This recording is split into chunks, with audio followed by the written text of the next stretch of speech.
President Leni Robredo far behind at 14,370,000 votes.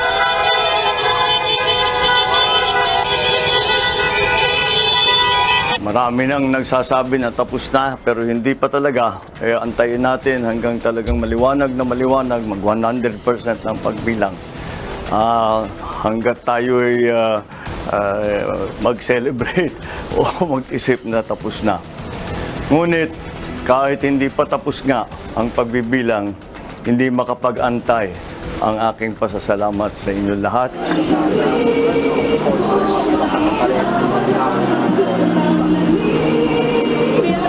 Alam kong mahal natin ang bansa, pero hindi pwedeng maging ugat pa ng pagkakawatak-watak ang pagmamahal na ito. Bagaman may hindi pa nabibilang, bagaman may mga tanong paukol sa eleksyon na ito na kailangan matugunan, palinaw na ng palinaw ang tinig ng taong bayan.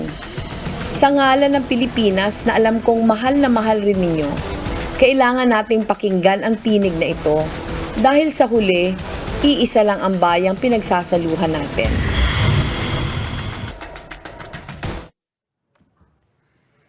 As protests claiming election fraud have broken out in front of the Commission on Elections, Ferdinand Marcos Jr. has maintained his huge lead in partial and unofficial results for the presidential race. The country's watershed elections has yet to conclude, but what's next beyond the elections and what lies ahead for the Philippines under a Marcos presidency? We discuss in this episode of The Chiefs Beyond Election Day.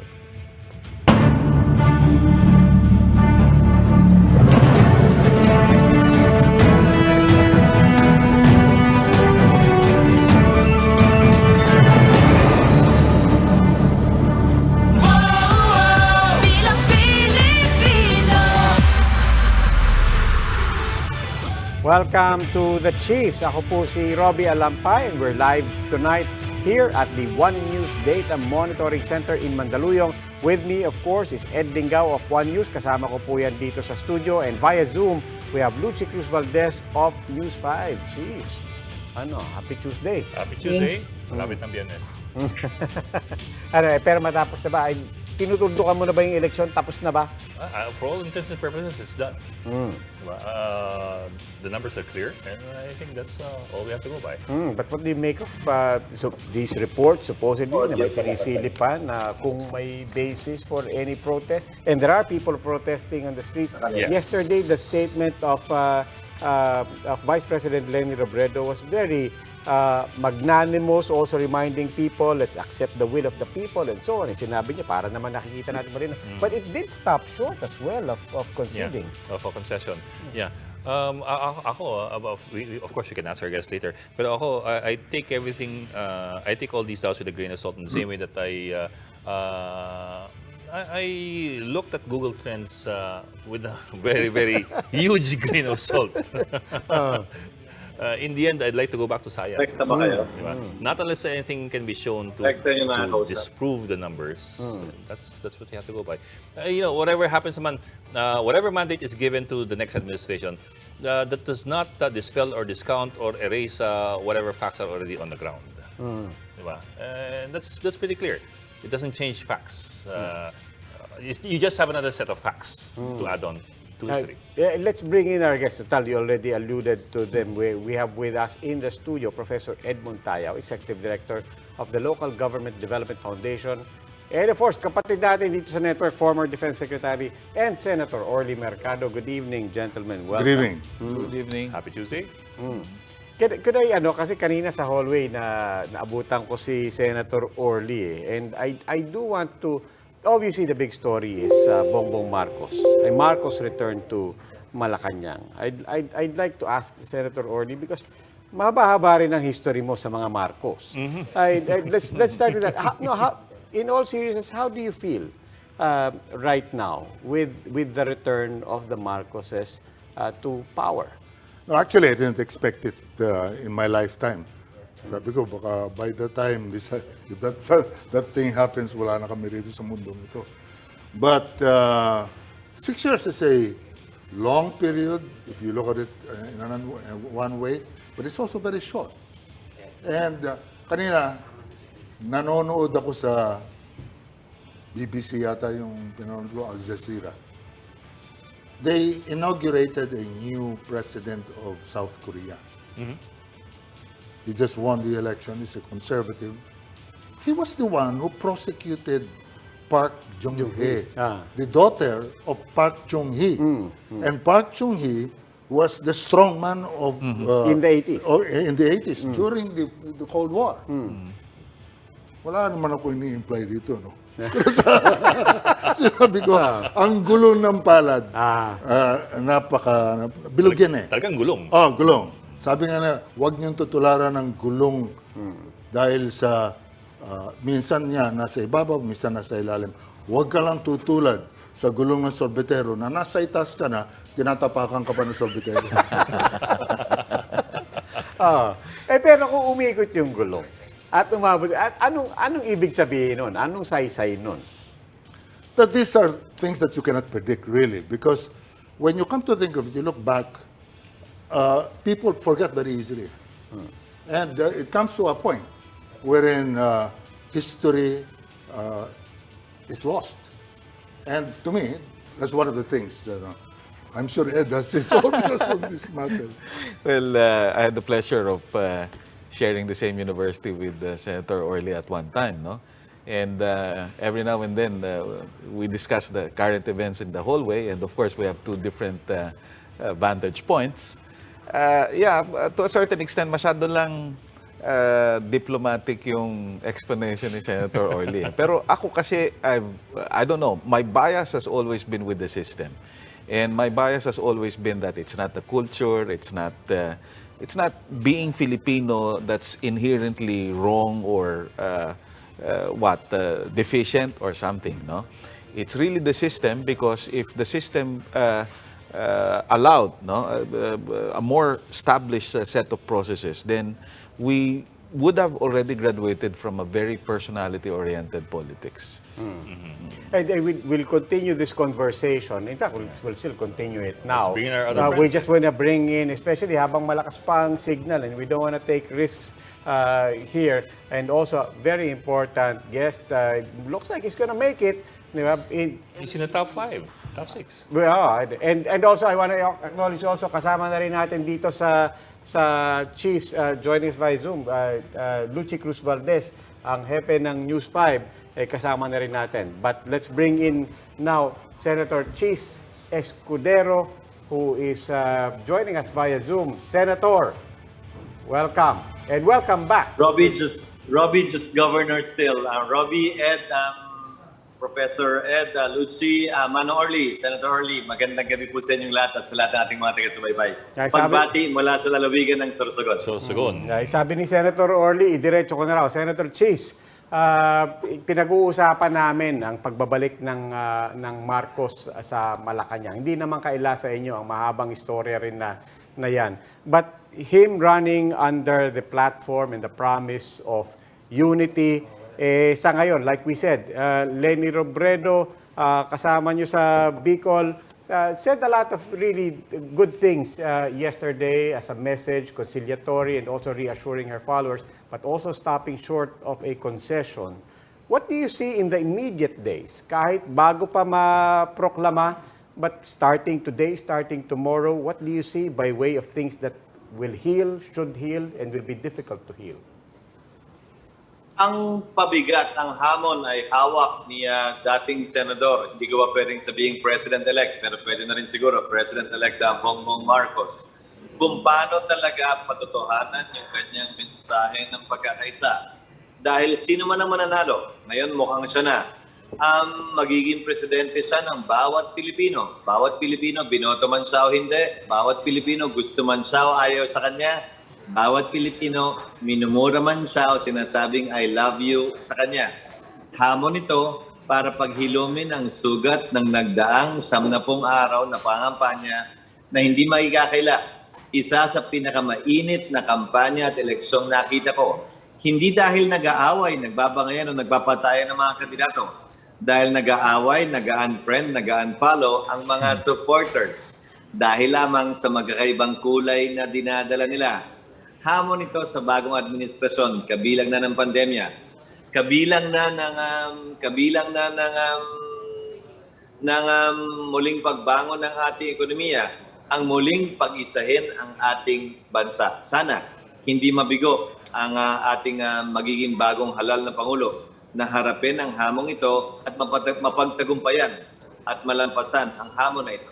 Sir, you do have a curious and unusual vantage point. Well, of course, first of all, you supported Leni Robredo, but at the same time, well, of course, your father also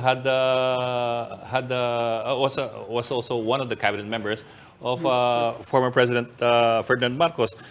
So let me ask you this: from your point of view, how should Filipinos, ordinary Filipinos, move forward from this election? What is the right attitude for Filipinos to go on to May 12, May 13, and so on down the line? Simple lang, Ed. Mahirap man tanggapin para sa mga bumoto sa hindi nanalong kandidato. Simple lamang. Sa isang demokrasya, ang dapat nating sundin ang boses ng mas nakararami. There is only one rule that we should follow in a democracy, what the majority wants, whether we agree with it or not, whether we sided with it or not. Para sa akin, sa mga susunod na araw, dapat tanggapin, galangin at respetuhin natin ang mandatong binigay sa mga nanalong kandidato. Presidente, Vice Presidente, Senador, Congressman, Governor, Bokal, Vice Governor, Mayor, Vice Mayor o Konsyelman. Sang-ayon man tayo sa desisyon na yon o hindi. Dahil may mandatong binigay sa kanila. Lalo na sa kaso ni Senator Marcos, napakalaking mandato ang binigay sa kanila. Kung titingnan sa isang perspektiba, yung lamang ni Senator Marcos sa kanyang pinakamalapit na katunggali, halos katumbas ng botong natanggap ni Pangulong Duterte noong nagdaang eleksyon noong 2016. Hindi yun matatawaran. At mula nung nagsimula yata akong bumoto noong 1992 sa Presidente, wala pa akong nakitang ganito kalaking lamang. So siguro naman bigyan natin ng puwang, pagkakataon, at siguro lugar sa ating puso at isip na suportahan lahat ng magagandang layunin niya para sa ating bansa bilang paggalang na lamang sa mandatong tinanggap niya sa napakaraming mga Pilipino sa nagdaang halalan. Governor, kasama po natin si Lucy Cruz Valdez via Zoom LCV. Hi, Ma'am tanong Lucy. pa rin Good yata. evening. Hello, good evening. Ako, ang tanong ko ganito dahil sabihin na natin, kakaiba talaga itong magiging Pangulo natin dahil na rin sa kasaysayan na pinanggagalingan ng lahat ng ito. No? Ang tanong ko, how will his first 100 days be and will he even have a honeymoon period? Now, curious ako doon. Because aminin na natin, his election is different from all the other recent elections of presidents that we have had. Are we going to expect a normal first 100 days and a normal honeymoon period if there will be any? I don't think so, Ma'am Lucy. Tingnan natin ang mga nagdaang panguluhan. Yung unang SONA, usually walang rally yan. Give chance to run, ika nga, honeymoon period ang tawag ng iba. Pero kanina, pinapakita pa lamang with 98-99% of the votes na mananalo na si Senator Marcos, may nagrarally na agad sa COMELEC at sinasabi ng nagkaroon ng dayan. Yan ang isang malungkot na bahagi ng politika sa Pilipinas kung saan dalawang klase lamang ang uri ng kandidato, yung nanalo at yung dinaya. Kaya binabati ko yung mga kandidato na formal na nag-concede sa kanilang mga katunggali matapos nilang matalo sa isang halalan. But having said that, Ma'am Lucy, hamon ito, gaya ng sinabi ko, kay Senator Marcos, kay President-elect Marcos, na ang kanyang plataforma ay kaugnay sa pagkakaisa, na pagkaisahin ng ating bansa. Hamon ito na isama yung mga ayaw sa kanya, yung mga hindi bumoto sa kanya, na maniwala o hindi man maniwala at sumuporta, na isama sa plataforma, programa at layunin ng kanyang administrasyon para maramdaman nila ang presensya ng gobyerno. Dahil alalahanin natin, sino man ang mahahalal sa halalang ito, pangulo man o konsehal, dapat pantay niyang pagsilbihan ng bawat isa sa atin nang walang pinipili, walang kinikilingan. Pwede siguro niyang piliin yung mga kampi niya para i-appoint sa iba't ibang pwesto. Pwede niyang piliin yung kapartido, kaibigan, kakilala, may tiwala siya. Pero pagdating sa serbisyo na binibigay sa ating bansa at mga kababayan, dapat pantay niyang bigayon ng walang pinipili at walang pinapaboran upang sa gayon mapatunayan na tunay ngang Pangulo siya ng bawat Pilipino at ng buong bansa at hindi lamang ng bumoto sa kanya. Senator Okay, alam Escudero, naman natin na dapat yun, no? Governor, Senator. Alam naman natin na dapat yun. Ang tanong siguro dyan is, gagawin kaya niya yun sa pagkakakilala mo? Base sa pagkakausap ko sa kanya, nakita kami sa Cagayan de Oro noong nakaraan. Oo, pero siguro panahon lamang ang makakapagsabi, Ma'am Lucy, dahil lahat naman siguro na nahahalal. Palaging maganda ang intensyon at maganda ang hangarin. Ang hamon ay kung kayang gawin yan sa 3 taon, sa partikular na kaso ng senador at presidente, kung kayang gawin yan ng 6 na taon, araw-araw, linggo-linggo, buwan-buwan. Yan naman palagi ang hamon sa sinumang halal na opisyal na panindigan at tayuan ang kanyang layunin, prinsipyo at adhikain araw-araw na papasok siya sa opisina kahit habang natutulog at kada pagising tuwing umaga. Senator, let's be honest about it. Kahit bigyan ng puwang at pagkakataon ang isang Pangulong Marcos na gampanan ng kanyang mandato at kanyang layunin, sa totoo lang, maraming mga bagay na tawagin na lang natin magiging awkward. Di ba? Pagdating sa PCGG in particular, I want to ask, sinabi niya ang gagawin natin, palalakasin ng PCGG, palalawakin natin at lahat na lang imbestigahan. 2 questions there. One is the PCGG, as Senator Ping Lacson pointed out, specific ang mandate niyan para habulin ng mga nakaw na yaman ng mga Marcos. It is created by an executive order. It's under the executive branch. Pagka pinamunuan ng Marcos, paano niya papalakarin with credibility yan? And I guess more important to you as one of our legislators, paano palalakasin ang PCGG and how do we ensure its independence under a Marcos administration? Robbie, hamon yan para sa kanya. Hindi niya ako tagapagsalita para ipaliwanag ang gagawin niya dyan. Pero hayaan mong sabihin ko na lang ito kagutin ng bagay na yan.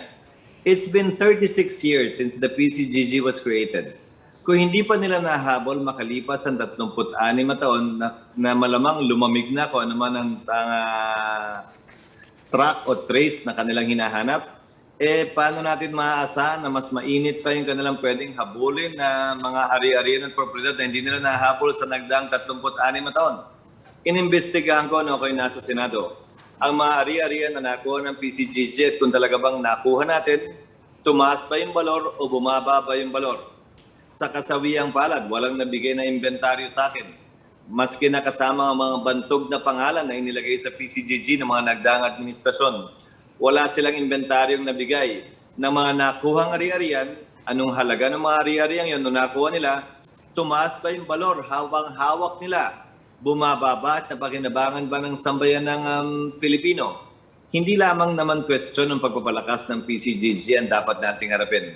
Question din ng nagampanan ba talaga nila ang kanilang mandato sa nagdaang mahigit 3 dekada ng kanilang panunungkulan bilang mga commissioner, bilang mga opisyal ng PCGG. Dahil madalas sa madalas, kung talaga maliwanag ang pagnanakaw, napakadaling habulin yan, lalo na kung mainit-init pa. Pero makalipas ang 36 na taon, nanlamig na anumang hinahabol nila. At ang tanong, ano bang nangyayari nito nagdaang 3 dekada at 6 na taon? So maliban sa anong gagawin niya, kaya ko lamang sagutin na yung nakita kong karanasan itong nagdaang 36 na taon. Maraming tanong na kailangan sagutin, hindi lamang kung anong gagawin ni President-elect Marcos. Siguro kailangan din sagutin, ano bang nagawa at nangyari itong 36 na taon? Bagaman may nabawi at nakuha sila, sapat ba yon at kaugnayan ng kabuuang dapat hinabol? Nakuha ba nila at nagawa ba nila? Nagawa ba nila yung tungkulin nila o hindi? Pero sir, I suppose the problem does not only lie with PCGG. Kasi, for example, yung Arelma accounts at saka yung jewelry collection, in the last decade labang nabawi o nakuha through a court decision. Also, yung foundations, yung graft conviction with Imelda Marcos was only in 2018. So, kumbaga may mga gumugulong pa po at medyo mabagal talaga ang korte for one reason or another. And at the same time, meron pang ibang pending issues like for example, yung estate tax liabilities. So all these things they add a layer of complexity to a Marcos presidency. They add, they add. I don't want to say. Let's just say it complicates a lot of things. No, I completely agree. It will complicate a lot of things. Kabilang na ipagdidiwang pa ba ang EDSA Revolution? Yes, sir. Papalitan pa ang pangalan ng airport. Pero Ed, ano man ang nakasanayan natin, ika nga, maraming tao naghahanap ng pagbabago. Yung pagbabago man ayon sa pananaw natin o hindi, yung pagbabago man, tutol man tayo o sang-ayon, pagbabago pa rin siya. Pero anumang pagbabago ang gagawin ng susunod na Pangulo, partikular ni President-elect, hindi pa naman, pero magiging Pangulong Marcos, para sa akin, yan ay dadaan sa proseso, yan ay dadaan sa debate, yan ay dadaan palagi sa botohan, lalo na kung may papalitan kang holiday, kung may papalitan kang pangalan ng airport, kung may papalitan kang mandato ng PCGG dahil kinreate yan sa pamamagitan o sa bisa ng executive order na may epekto ng batas. At pwede lamang baguhin yan sa pamamagitan din ng batas na papasa ng Kongreso. So dadaan lahat ng yan, Ed, sa proseso. At magdadaan yan sa debate, sa iba't ibang interview, iba't ibang forum, kung saan malalaman ng ating mga kababayan ang rason. Yan nga ba'y tinutulak ng administrasyon? Yan nga ba'y tinutulak ng ilan lamang? Yan ba'y tinutulak ng ika nga mga nais lamang magpakitang gilas sa bagong administrasyon? O yan ba'y may tagong suporta ng kasalukuyang administrasyon? Lahat yan may lalahad naman sa publiko. So wala tayong dapat katakutan, wala tayong dapat ipagduda, at wala tayong dapat ipangamba. Dahil ano man yan, palagi malalaman ng publiko ngayong pang panahon ng social media at hindi lamang ng traditional media. Okay. Governor Chis Escudero, baka merong huling mensahe po kayo para sa ating mga manunood. Isa na lamang po siguro. Alam ko naging mainit ang nagdaang halalan, pero ano man ang kulay na ating dinala, ano man kulay na ating sinuportahan, sana alalahanin natin na pagkatapos ng eleksyon, kabilang na ang araw na ito, mula sa araw na ito, sana pare-pareho na po tayo ng kulay na dinadala. Mga kulay na pula, asul, puti, at may konting dilaw. Mga kulay na sumasagisag sa bandila at watawat ng ating bansa. Dahil sa dulo, pare-pareho pa rin po tayong mga Pilipino. Pare-pareho pa rin po tayong nakasakay sa nag-iisang bangka na ang tawag ay pangalan ay Pilipinas. Sana anumang init, galit at pagtatampo nitong nagdaang halalan ay malampasan po natin sa paghilom at pagdaloy ng panahon. Upang sa gayon, magkaisa tayo at magtulungan sa lahat ng magandang bagay na pwedeng makatulong sa ating mga kababayan. Sa muli, Ma'am Lucy, Ed, Robbie, Manong Orly, Professor Ed, magandang gabi po. Maraming salamat sa pagkakataon at pagbati muli mula sa lalawigan ng Sorsogon. Congratulations po. Congratulations Thank you, po, Governor, and it seems Salamat po. for certain Senator-elect Chis Escudero. Senator Orly, napakinggan mo yung usapan namin about PCGG and sabi nga niya, but I do have to say also for the record, nabanggit niya yung performance ng PCGG over these past years. In its 2020 annual report, the PCGG did report 174 billion pesos recovered. That's what, $3.5 billion. In the meantime, they have still identified, may nakatali pa under litigation, but they have identified another $2 billion that they're trying to go after. Originally, I do believe that the original target was something in the range of $10 billion. But to Senator Chis's point, medyo nabaliktad yung usapan. We were asking about paano palalaksin and how do you ensure the independence of the PCGG under the Marcos administration. His point was, hindi, teka muna, tingnan din natin yung performance ng PCGG. Your Pero thoughts? malaking problema talaga yan. But sa akin, from a larger point of view, importante yung pagbabalik ng nakaw na yaman sa taong bayan. But the other point of view that we must talk about is the issue that children of strong men who get back to power, the first thing that you would think is that, susunod ba ito? Nasa DNA ba? Magiging ano ba mga moves niya? Kaya we have to have assurances. One, because strong men always change the rules. Constitutional amendments or whatever mechanism. Importante yan. Babaguhin, pero mga indikasyon ba na they will change the rules down the line. The other thing is that the suppression of the opposition. Yun ang ginagawa ng mga strongmen to weaken the opposition. Because sa ating demokrasya, napaka-importante ng fiscalization na gagawin. And that's the challenge. They can revert back to what their parents or their father or mother, whatever, did. But pwede rin naman na they can rise beyond that and prove that they are in support of the democratic system. No, but Professor Tayo, ano yun? Only time will tell, or do we have enough basis to say, meron ka bang indications on how Bongbong Marcos, a President Bongbong Marcos, might behave? Well, yes to vote. Yes to both points. No? Time will tell. But apart from that, if there's any basis that we can use, is the track record of the former senator and now presumptive president. Hindi naman bagitong politiko yan eh. Naging gobernador yan, hindi lang naging senador, naging miyembro ng House of Representatives. And, as always, and this we've seen with the younger generation, not only of politicos, but, the usual younger generation, they usually learn from what they've seen from their fathers, from their elder brothers, and so on and so forth.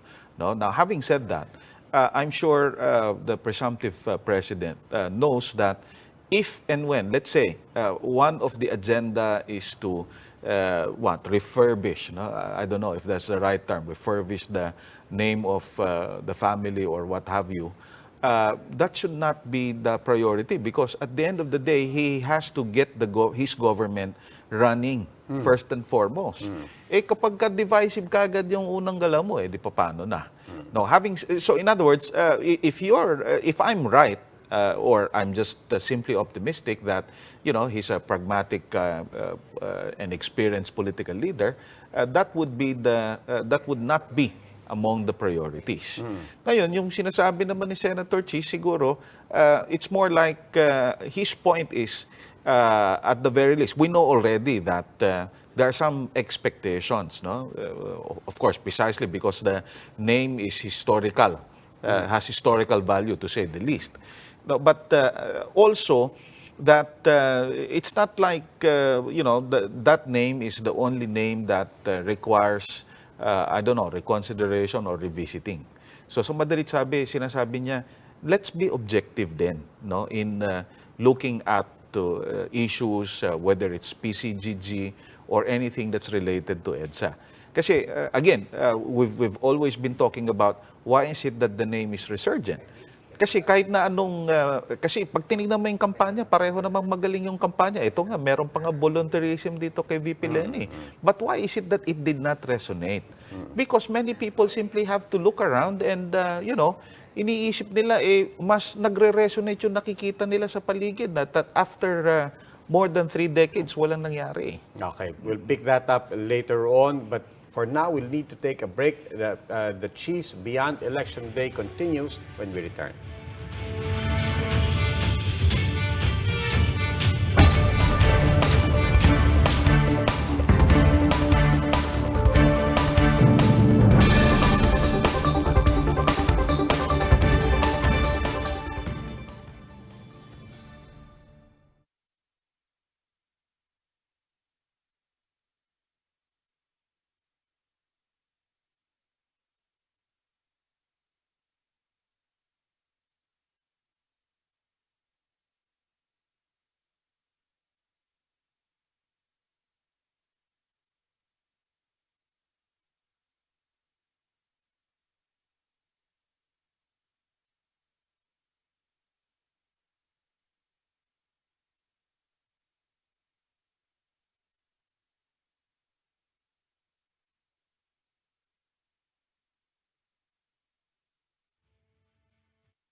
welcome back to the Chiefs on One News. Still with us are Professor Edmund Tayao, the Director of the Local Government Development Foundation, and former Defense Secretary Orly Mercado. Also joining us via Zoom is re-elections Baguio City Mayor Benjamin Magalong. Sir, good evening and welcome to the Chiefs.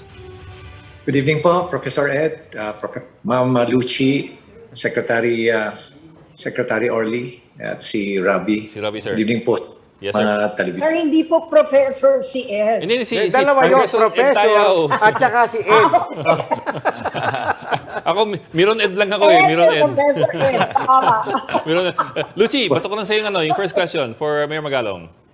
Okay, well, Mayor Magalong, what do you think won it for you? I mean, of course, congratulations, and we're not really surprised that you won, but what do you think made for you on election day? But for some reason, probably people felt there's really good governance. And we even, elevated it several notches higher. So we're calling it good governance beyond politics, and people felt that. It's a fight between traditional politics and good governance. But of course, people most remember you for your role during the pandemic. Do you think that that was crucial in your re-election? Siguro, Ma'am Lucia, most probably. Pero alam nyo, short-lived ang memory ng mga tao eh. Yeah. In fact, many of them forgot about what transpired during the pandemic, except for the health workers. Probably what they saw more on the infrastructure. There was a survey that was conducted. Hindi naman ho gaanong visible yung number 3 lang yung COVID-19 eh. More on more on the change that they saw in the city of Baguio. Number 3 lang po yung COVID-19 management. What particular change would that be? Well, they saw What particular change, yes? Yeah, they saw a lot of infrastructure projects, road widening, more strategic projects, road widening, yung mga infrastructure like sidewalks, new sidewalks, wider sidewalks, better sidewalks. Yung mga parks, they saw the rehabilitation of many of the parks, including that of the former dump site, Irisan dump site, na talagang 30 years, talagang napakabaho ng lugar na yun. It even eroded at maraming namatay na. Now we have transformed it into an eco park. Tapos nakita rin yung mga more resilient and more durable na mga high-end na mga barangay halls. Unlike in the past, now we're only investing about 5 million, 8 million for barangay halls. Now we're investing about 50 million, 36 million, 25 million for barangay halls. So yun po yung mga nakikita nila, and what are the programs and what are the plans, what are the catalytic projects that we're doing now to fast track and accelerate economic recovery. So yun po nakikita ng mga tao dito sa Baguio. Sir, moving forward to your second term, at least in broad strokes, what's your plan for Baguio City on your second term? At least in broad strokes. Well, many of our plans now are very strategic, so all we have to do is implement it. In fact, this year alone, we have about 31 projects that were planned out for the past 2 years and 10 months. And almost a dozen of these are catalytic projects that would spur or accelerate our economic recovery. And at the same time, some of these projects also are designed to enhance our health and social services. Yun po yung tatlong priority po namin ngayon. Sir, we don't often hear a mayor talking about strategic and catalytic projects.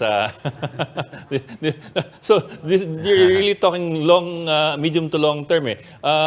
More or less, what exactly do you mean? These are plans that you're building way ahead of the next few months. Yes, siguro nasanay lang ho kayo siguro sa yung old paradigm politics we're in. Politicians just think about what they're going to do for the next 3 years to get themselves rich. Pero sa amin kasi we're looking at what's going to happen 5 years, 15 years from now, 10 years from now. And what are the things that we need to do to avert any, for example, in the city of Baguio, one of the biggest challenges now is urban decay, which is already happening. This is a result of a study that was conducted in NEDA by 2019. So many of our programs now and projects are geared towards addressing this. Because according to experts, if we're not going to move in the next 25 years, then urban decay will be irreversible. Mayor, Ayun, Mayor, isang symptom dyan ng urban decay, and whether taga Baguio ka or bumibisita ka lang sa Baguio, damang-dama ng lahat ng tao yung traffic. Kanina nabanggit nyo yung wider sidewalks, more parks, and you said, these are all strategic. Obviously, the strategy includes giving Baguio back to the pedestrians, giving Baguio back to people who are walking, making it more pedestrian friendly. But at the same time, it now takes from Metro Manila to Baguio, kami naman pagdating namin dyan, 3 hours na lang, and really inviting for more motorists. How do you reconcile the rising tourism, the higher accessibility, the easier accessibility, not just for tourists, but for cars to Baguio, at the same time, your vision for a more walkable, more smart city? How do you reconcile that? Well, alam niya, we're now working on a very, very ambitious project. Ito yung Smart Mobility Transportation System. And if you have gone to Singapore, you probably saw that they have a very efficient public transportation system. So ang aming battle cry once we will implement it would be to make private cars irrelevant in the city of Baguio. Meaning we have to make our public transport very efficient so that it will discourage tourists to bring their own cars, and because parking is a big problem in the city of Baguio. You should understand that Baguio is only designed for 7,000 to 8,000 people. Now we have about, as of latest count, we have about 40 to 45,000 vehicles in 2021. That's what registered. Wala pa rin kasama yung mga, hindi pa kasama yung mga kwan yung mga dala-dala ng mga bisita. Baguio was also designed for only 25,000 people. Now we are about 378. So it requires a lot of, a lot of innovations, and at the same time, you need technology to really manage. That's why we are now closely working with the Singaporeans, ST Engineering, which is state-owned and one of the biggest in Singapore. They have designed and implemented the smart mobility transportation system in Singapore, and they have helped us craft our master plan. We have it approved last January, and ongoing na po yung feasibility study rito sa siyudad ng Baguio. So at the same time, we're now working on a PPP project for the building of an intermodal transport terminal so that buses and vans don't have to enter the city of Baguio. And it's a 5-hectare project that will be undertaken by a winning proponent, hopefully by Megawatt, which is the builder of the Clark International Airport. At yung may-ari ho rin siya ng PTEX. At the same time, they also built the Cebu International Airport. So around that, intermodal transport terminal will be parking buildings, multi-level, so that people have a place to park, especially visitors. They don't have to bring their cars inside the city of Baguio because we will also be charging them with congestion fee. So yung nga yung namin, battle cry namin, we're going to make private cars relevant in the city of Baguio. Something very strategic as well. Okay. Baguio City Mayor, again, incoming Baguio City Mayor Benjamin Magalong. Sir, maraming salamat for joining us tonight. And, ingat po parate. Maraming salamat po. Salamat, sir. Congrats ulit. Thank you, Pak. Thank you. Okay, Mayor Benjamin Magalong, one of a score of officials already proclaimed as winners. And then really, he was modest about it, saying that nakalimutan na ng tao ang COVID, and now he's back to being mayor of. But in reality, over the past 2 years, he became a national figure. Yeah. Diba? And in fact, I think if I heard it right I have many friends who actually migrated to Baguio, tried it out, moved out of here, diba? And doon na. And then I have relatives there as well. I have family. Sa totoo lang, medyo may tampuhan pa because people, were so happy with him in Baguio. And then they also felt that, we're losing him to the national campaign. And so, but he's genuinely a national figure at this point. But sir, when he talks catalytic that's right. plans and strategic plans, he's not talking about, obviously he's not talking about libreng Wi-Fi and waiting sheds. And he's already in second term, so one more term na lang siya after this term. So he's thinking way ahead of how long he would probably even sit as mayor. He's thinking na rin for You know who I'm reminded successor. of Mayor Ben Magalong? The late Jesse Robredo. I was gonna say. Pero Because isang bagay na dapat i-address din yung 3-year term. of course. I was going to ask, yung 3-year, yung 3-term limit na 3 years, which limits it to 9 years, unless, di ba, you're in a fat dynasty, and basically nakikipagpalitan ka sa anak mo, sige, sa kongreso ka, 9 years na ako, dito ako, and so on. But if you're not necessarily part of a dynasty, you have 9 years for a political career, and then you step down. Ano yung mentality ng local official? I mean, how is a local official therefore charting his or her political career beyond 9 years? Mahirap kasi, iba't iba yan, no? Kada mayor, kada personality, at saka depende din sa background, no? Kaya ako nabanggit kanina that he reminds me of the late Mayor Jesse Robredo. Kasi ano siya team builder siya eh. You know, I was tempted to ask if how close he works with former CONCON colleague of mine, Dr. Ver Bautista, for example, no?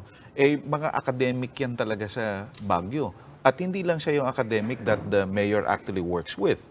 No, he works with not only the civil society, not only the academe, no, but even the young organizations there. So, in other words, it's very easy to make plans because you get different ideas from different people. And he mentioned, for example, mass transit system. Matagal na yan, panahon pa ni Mayor Mauricio Dumogan, pinag-uusapan na yan eh. Pero challenge kasi sa Baguio because of the terrain. No? And now he's about to do it already. No? So there are so many challenges at the local level. That's why I even mentioned, for example, this significant change, no, via the Mandanas Garcia ruling.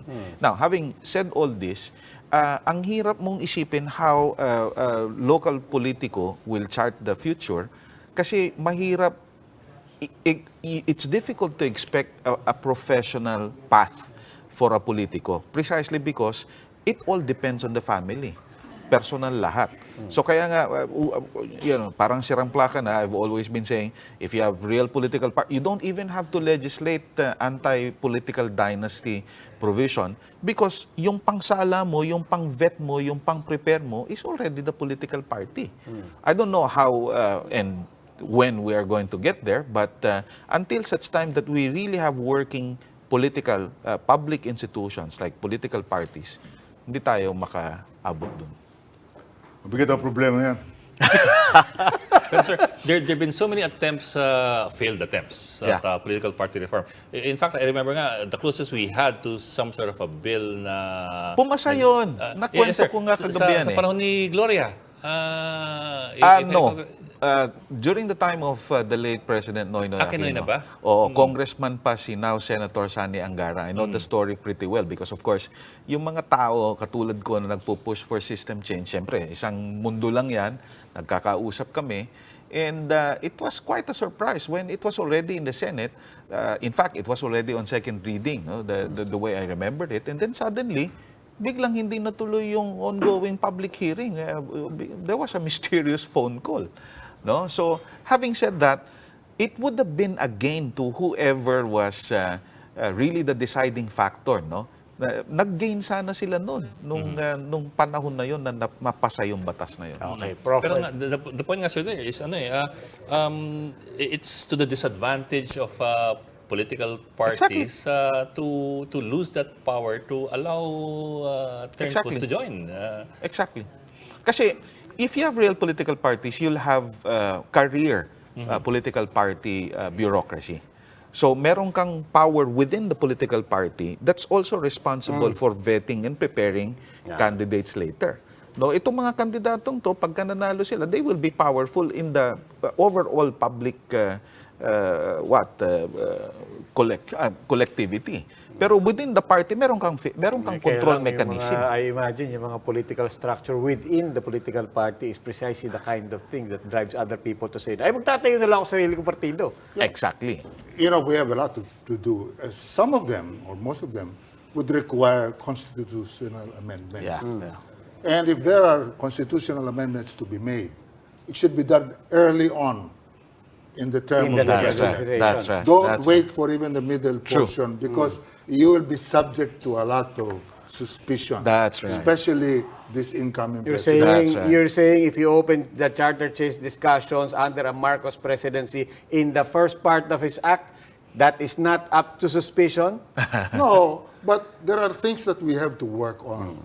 And part of that is the issue of political parties. The other thing is that maraming mga batas na hindi na ipapasa. Exactly. Katulad ng land use. Yeah. Namalat na ako dyan. 1980s pa yan. Meron na akong committee report. Hanggang ngayon, binabanggit ni Presidente, 4 na beses na sa kanyang zona, ayaw pumasa o hindi ipinapasa.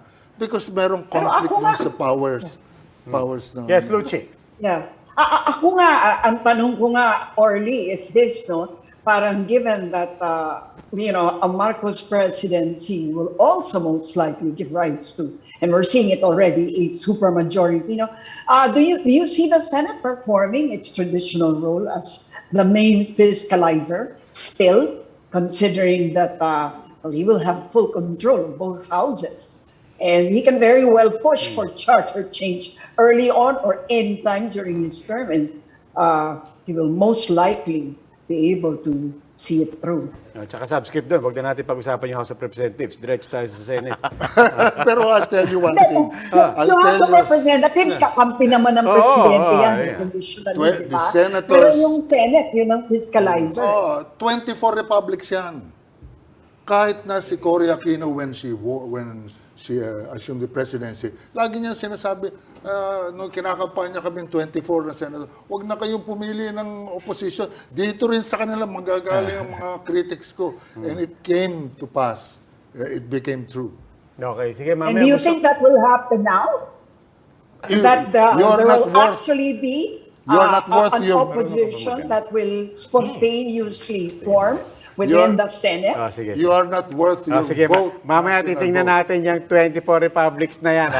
Parang tinatanong ko lang kay Ed kung kaya niya itong natin, yung mga picture natin dyan na iniikot-ikot natin. Kaya ko yung i-google. Lalabas sa Google Trends Okay, yan. pero anyway, sige, now let's talk to Mayor Francis Zamora, who just won another term as Mayor of San Juan City. He's joining us via Zoom. Good evening, Mayor Zamora. Congratulations, sir. Hi, sir. Yes, Evening, good sir. evening. Good evening, Robbie and Luchi, Ed, and kay Hindi Professor. natutulog si Magandang gabi po. Mayor eh. Magandang gabi po. Kausap ko kanina madaling araw. Linawin ko lang because maybe I can pick up also from our conversation. Pang ilang term mo na ba to? Incoming second term, Robbie. Okay, so you have one more after this. What does that? What's the mindset? What changes in the mindset when you go from the first term? Crisis pa yung buong first term mo, and now you're heading into a second term. Economy is opening up, but more importantly, what changes fundamentally heading into a second term, and of course, still hoping for a third term? Robbie, marami kasi sa mga proyekto programa natin na antala ng COVID-19. No? So, a lot of what we promised during my first term are 23 stories na delay siya. So I have to focus on finishing these. Yung ating 1:1 tablets for every public school student na implement na natin. Kaka-expand lang ng ating fiber optic internet connection sa households ng public school students natin. So lahat po ito ay nagawa natin in spite of the pandemic. But ang pitch namin kasi nitong kampanya ay ang pagpapatuloy na makabagong San Juan. So wala naman kaming masyadong babaguhin talaga sa ginawa namin. We were able to win 15-0, Robbie, here in San Juan. So we swept the elections, napanalo natin lahat ng position. So this is a manifestation of the trust and confidence of the people of San Juan in our administration. So wala naman kaming babaguhin. We will just finish everything that we promised. Tuloy-tuloy lang naman po ang mga tatapusin natin sa darating na termino. Pero sir, Are you on track as far as your original plans are concerned? Did you actually lay out your plans nga to be finished over a 3-year, one-term thing, or did you make sure, if you would even do that, that your plans were going to be accomplished within the first 3-year term? Was there a presumption that you might not get a second term? I guess that's my question. I just wonder what goes on in your minds, in local officials. Well, syempre yung unang term natin, lahat ng pinangako natin, naka 3-year planning yan. No? But again, itong high-rise in-city public housing, na 22 stories and 23 stories, ito ang kauna-unahan sa buong Pilipinas na high-rise na pabahay. No? Coming from, one is from NHA funding, yung isa naman po ay DPWH. So you can just imagine how big these buildings are. And because of the lockdowns, yung delay po na na-cost niyan ay malaking naging epekto no, sa timeline natin. So itong second term definitely matatapos na yan. Now, yung ating Smart City program ay on track tayo.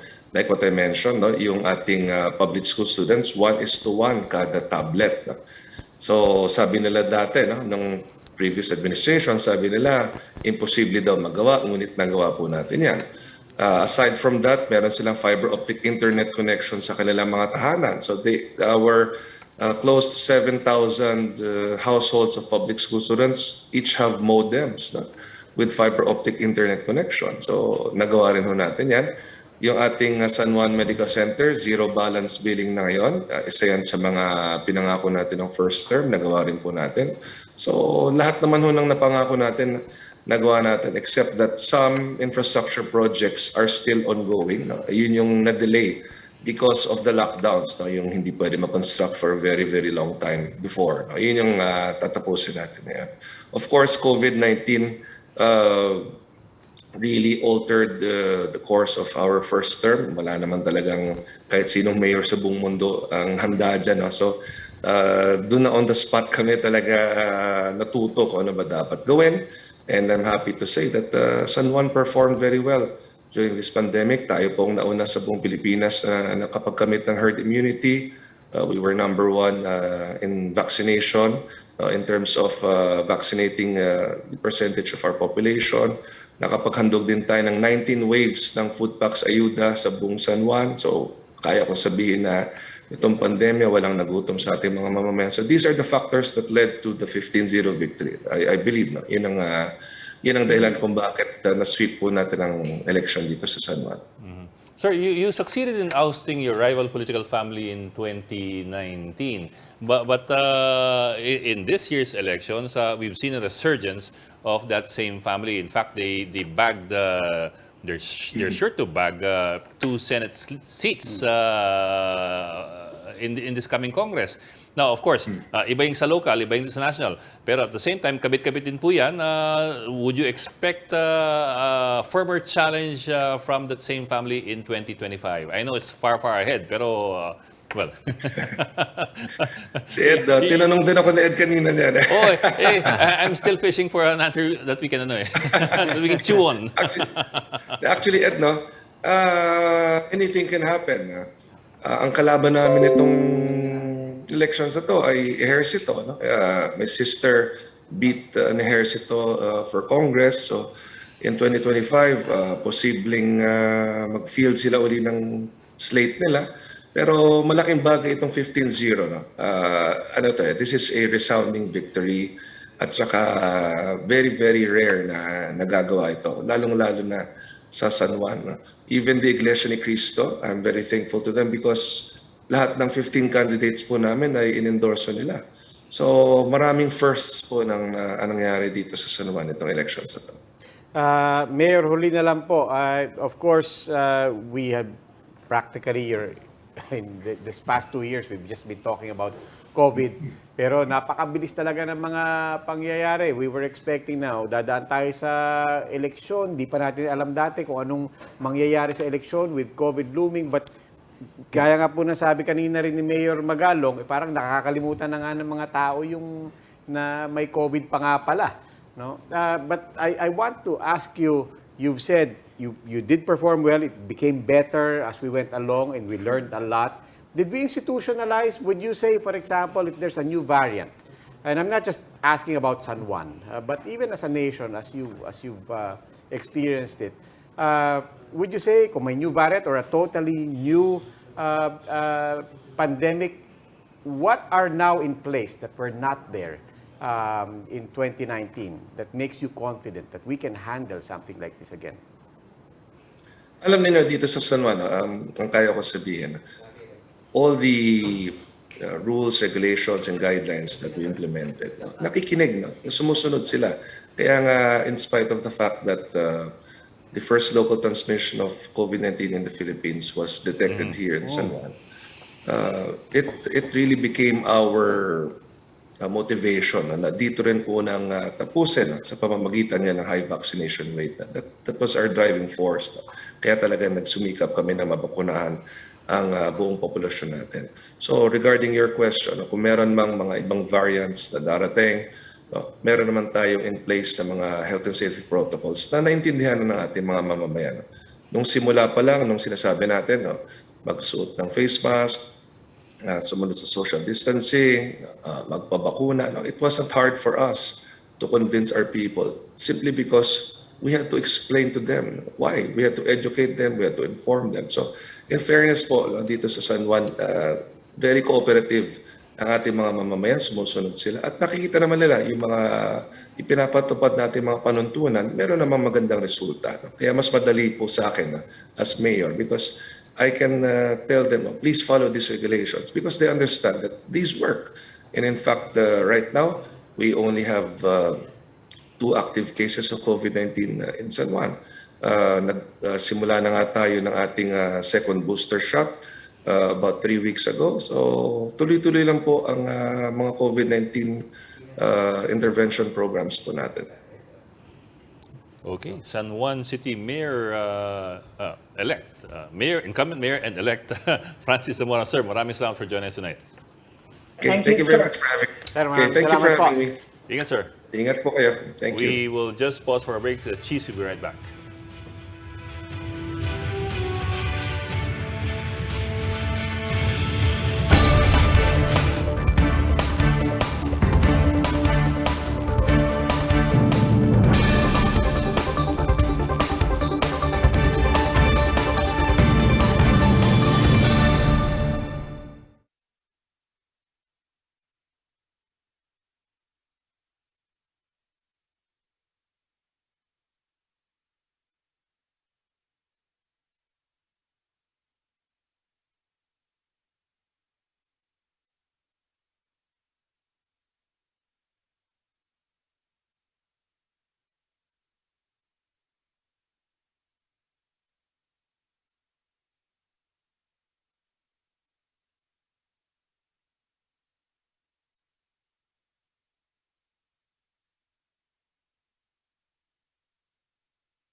all welcome muli sa totoo lang, dating senador at presidential aspirant Ferdinand Bongbong Marcos Jr. Siguro naman sa pinagdaanan ko sa buhay ko, maliwanag naman hindi ako duwag na tao. At hindi lang yun, lahat naman hinaharap ko eh. Basta yun na nga, ang mahalaga sa akin ay pag-usapan natin kung ano ang iniisip, kung ano ang inaalala, kung ano ang importante sa taong bayan. I have never had a troll farm. I have never had a click army. I never boosted. Everything's organic and I never bought ads. And I think that's easy to prove to anyone. Una po nating magkakausap si Ferdinand Bongbong Marcos Jr., dating senador at tumatakbo sa ilalim ng Partido Federal ng Pilipinas. Lahat naman tayo, pare-pareho ang gusto natin. Siguro, kahit hindi tayo nagkakasundo sa lahat, pagkasunduan natin ang gusto natin pagandahin ng Pilipinas. Walang kulay ng politika ang tao. Basta't magaling, basta't handang tumulong, magaling, masipag, mabait, at talagang mahal ang Pilipinas. Where do you plan to be on May 10? Depends what happens on May 9.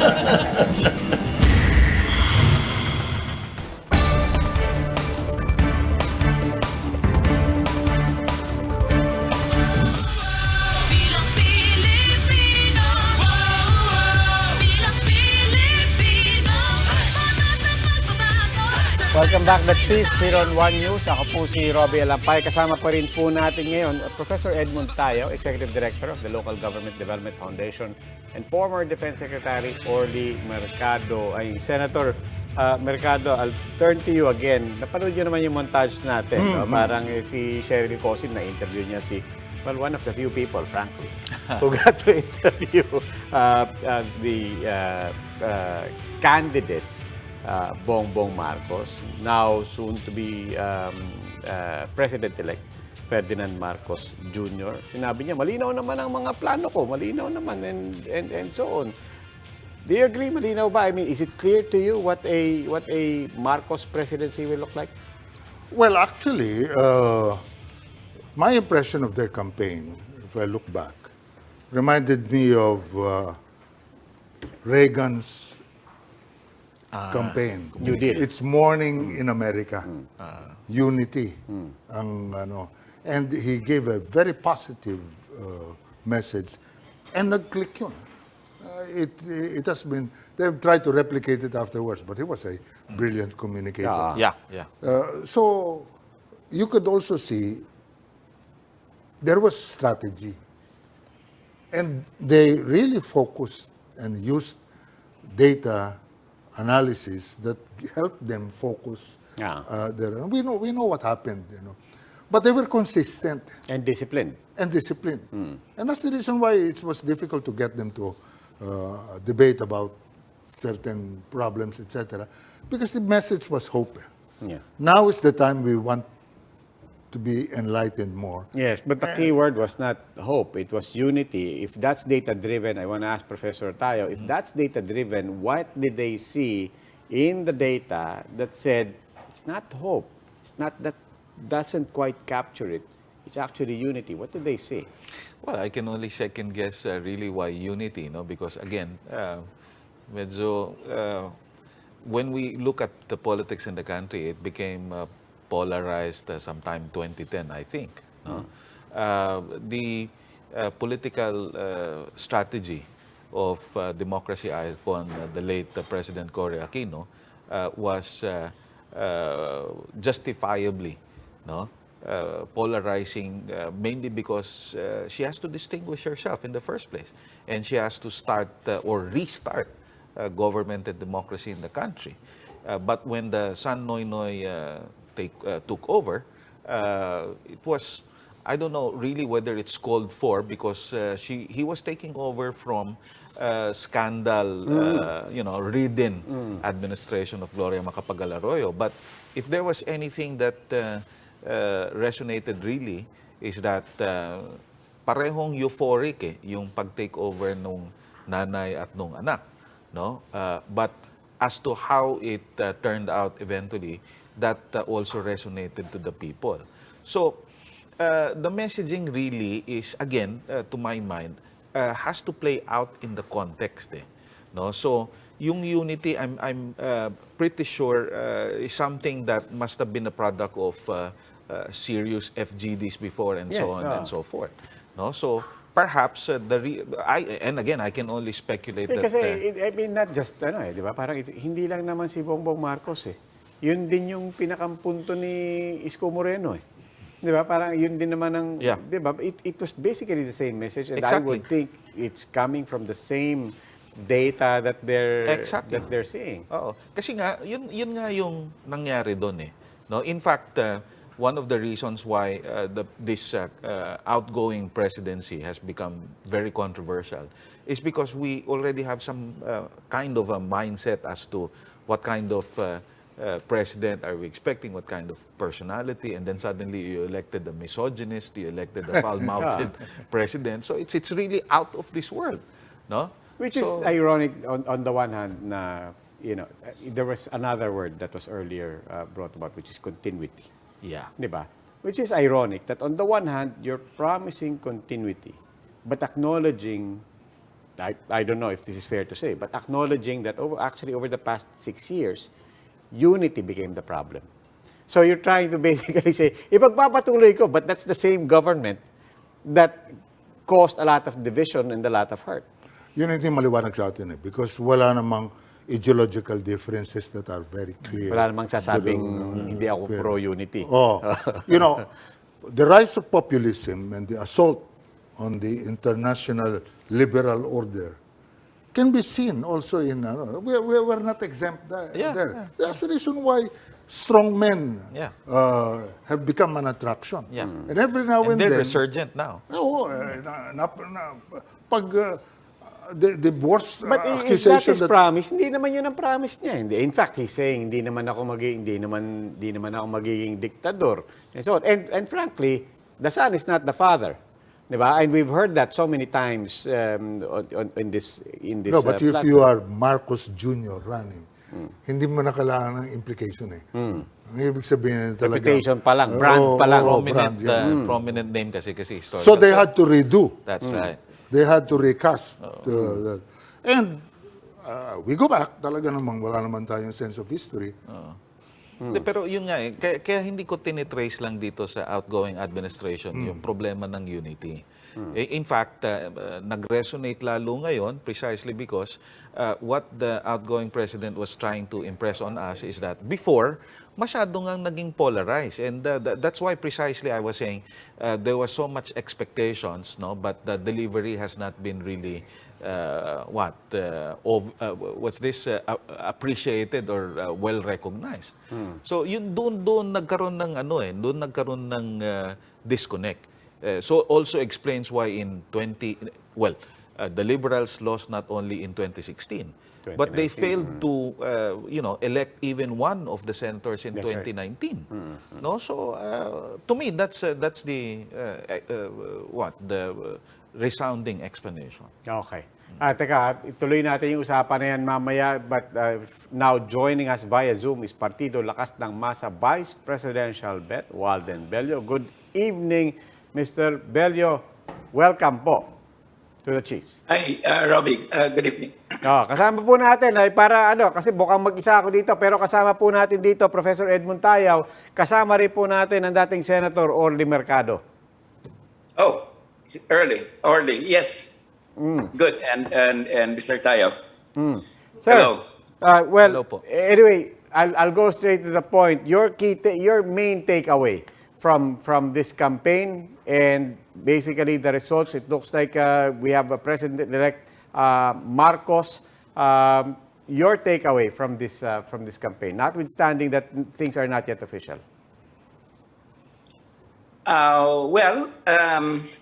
It does seem, from the data that Marcos has won the elections, and however, there remains a number of questions regarding the breakdown of machines, and mukhang rami-rami yata yung nangyaring yon.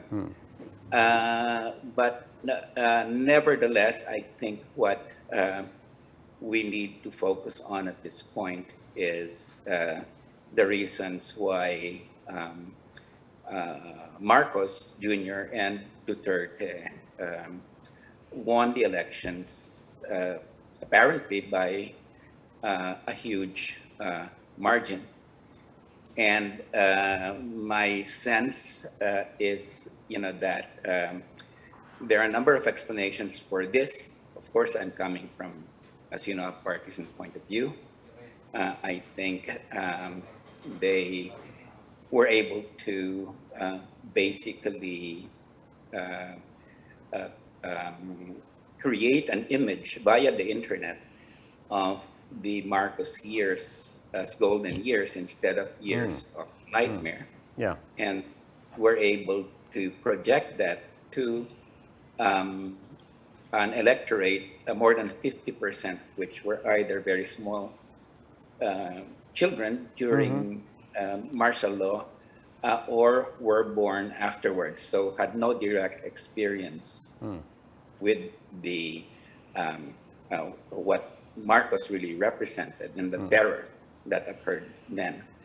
However, I would say that messages like that can only be effective if there is a base, of people that are already primed to receive that message. And I think here there was an audience that was primed to receive that had grown up during the 35 years of the EDSA period and had experienced little or no change in their conditions of life, but in fact, saw basically not only the corruption, but the crisis, the economic crisis that hit the country one after the other, and the continuing large number of people living in poverty and very great inequality. And also, I think, a sense that economically, the country's agriculture and manufacturing were in a very poor state, leaving people with no other choice but in order to get up in life, para lumabas na lang, mag-abroad. So ang sense ko lang, meron yung dissatisfaction na ganon among, especially yung mga young, and that sort of primed them for the Marcos. Yeah, Professor, I'm sure all of those points are valid, especially the frustration and the disenchantment of people with the past 36 years. But let me ask you, one unfortunate thing is we're not really clear on what the economic agenda of a President Marcos is going to be. One, because he's really avoided all the debates, all the platforms. He has cherry-picked his interviews. He has refused to meet with media that he does not like or he does not favor or does not feel comfortable with. Over the past 6 months, did you get a sense of what the economic philosophy or strategy of Bongbong Marcos is going to be? And whether yes or no, what in the first 100 days would you take as a barometer of what the economic philosophy and strategy of a Marcos presidency is going to be? Well, Robbie, this is precisely the problem because much as, many people prodded him to reveal an agenda, not only on the economic front, but also on the political front, it was very hard to get it from them, whether it was from Marcos or from Sara Duterte. And I think, that the one time, for instance, that Sara Duterte spoke up with an agenda which was mandatory military training, they received so much, she received so much flack from that after that, they were very, very cautious about revealing anything except motherhood statements. Of course, they will, as we saw from the clips earlier, panay motherhood statements of how they're good people and that sort of thing. So I tried, and certainly Leody de Guzman tried to push them to appear in the debate. And I even said that, in fact, the COMELEC had the power to force them into the debate. But despite all of those prodding, it didn't take place. And we had that last debate, that we were hoping would really take place and they would finally come to it. And then the COMELEC sort of, lost it, lost the ball in that. So the final opportunity for us to be able to extract something was not there. So this is a very worrisome situation. Let me throw another example, because ang example po na pinili nyo is ito, the military conscription, and they sort of backed off and went quiet there. But I'll take one example, and let's just see how much you can read into it. No? The 20 pesos per kilo promise for rice. Obviously, a lot of people, the farmers especially, were already very quick to call that out. You don't need to be a mathematician or an agricultural economist to say that this is impossible. And granting that this is a populist line in the heat of elections that could win votes. But just try to divine through that. A populist president who is willing to make this promise, that frankly is going to be awkward. You can't just write that off. People are going to come with their recibos, di ba? Parang as soon as people are going to come, magkano na ang presyo ng bigas, and so on. So that's going to come back to roost, and people are going to be claiming on that. But how much can you extract from a promise, however you want to characterize that promise, from how Bongbong Marcos is looking at the economy and possible strategies? Like, how do you even bring it down to 20 pesos? You flood it with Chinese rice, you bring subsidies and so on. In terms of subsidies, in terms of importation, what does that tell you? Is there anything there that we can parse in the economic thinking of a Marcos administration? Well, there's really very little. I would imagine that that was sort of a rhetorical ploy that they were, pushed to under the circumstances when he said that. But I don't think there was a lot of thinking that went into that, and certainly no coherent economic strategy from which that would have emerged.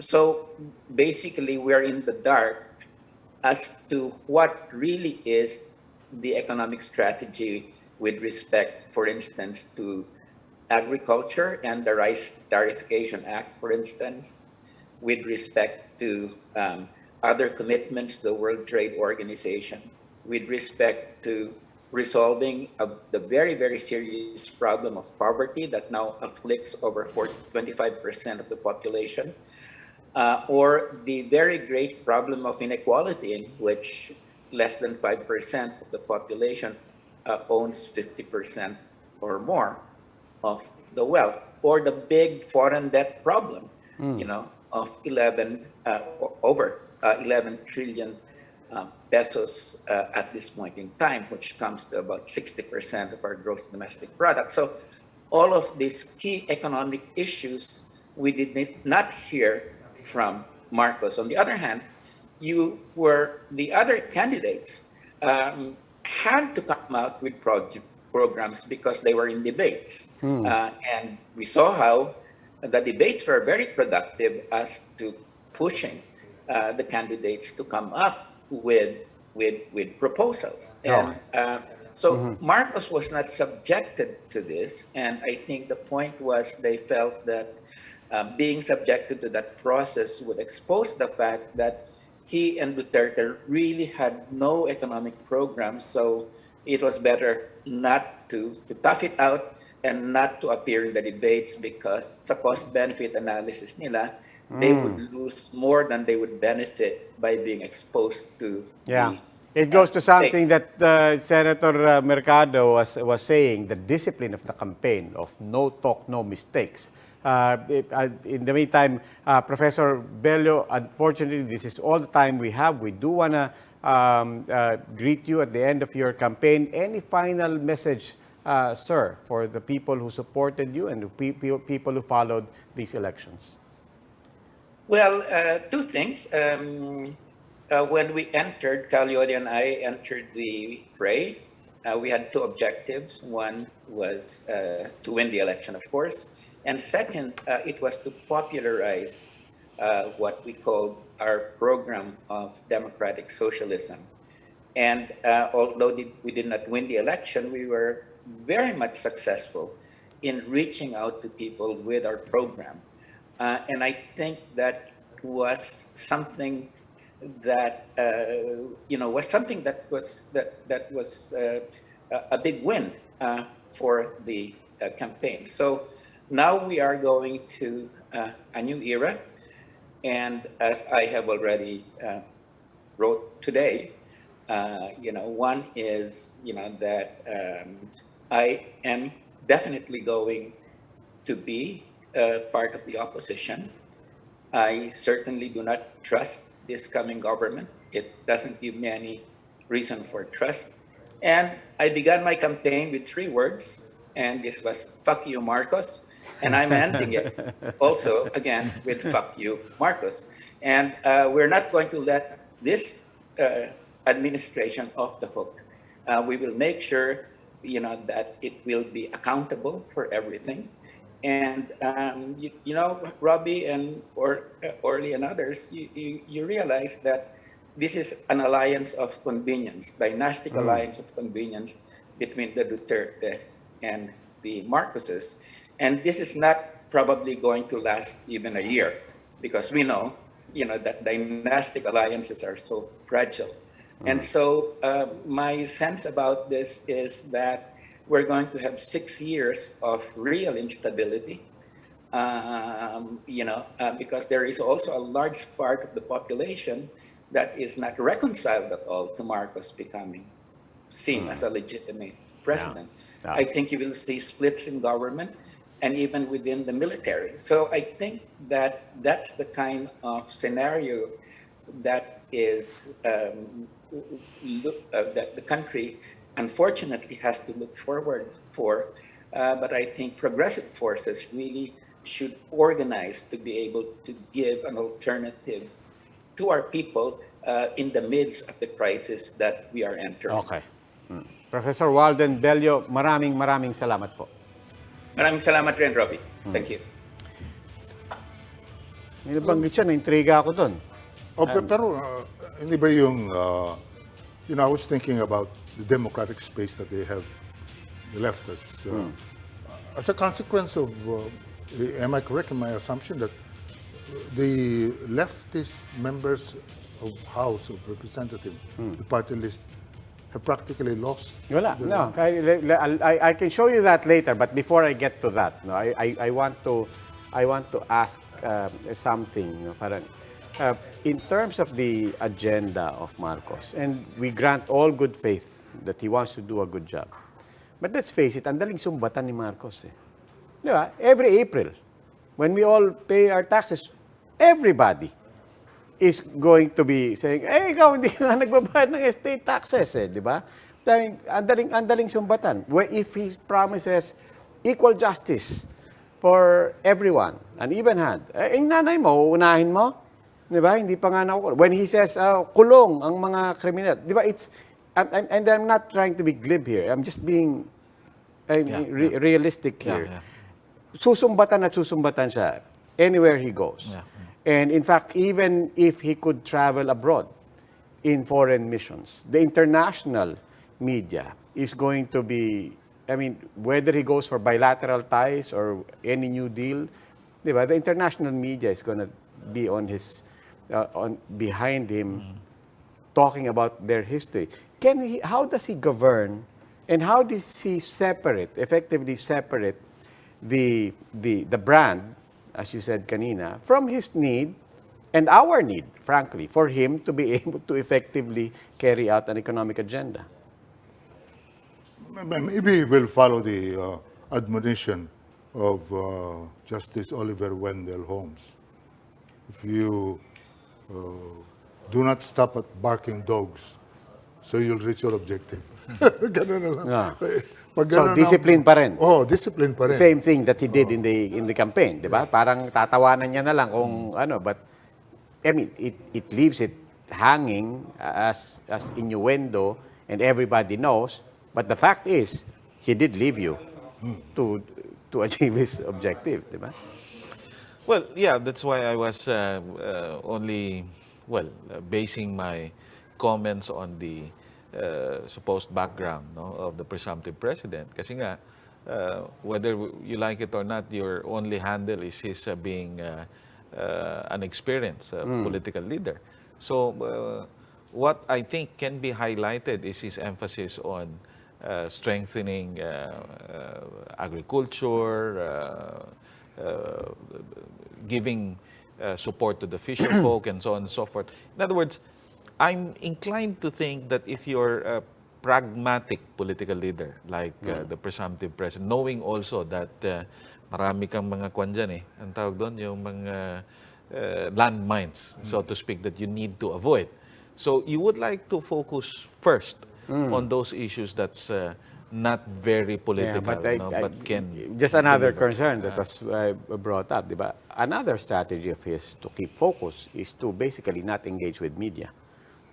Hindi niya maiwasan siguro yan. You think? Yeah, I mean... He has SMNI. I mean, let's face it, parang he won proving to everyone that I don't need traditional media.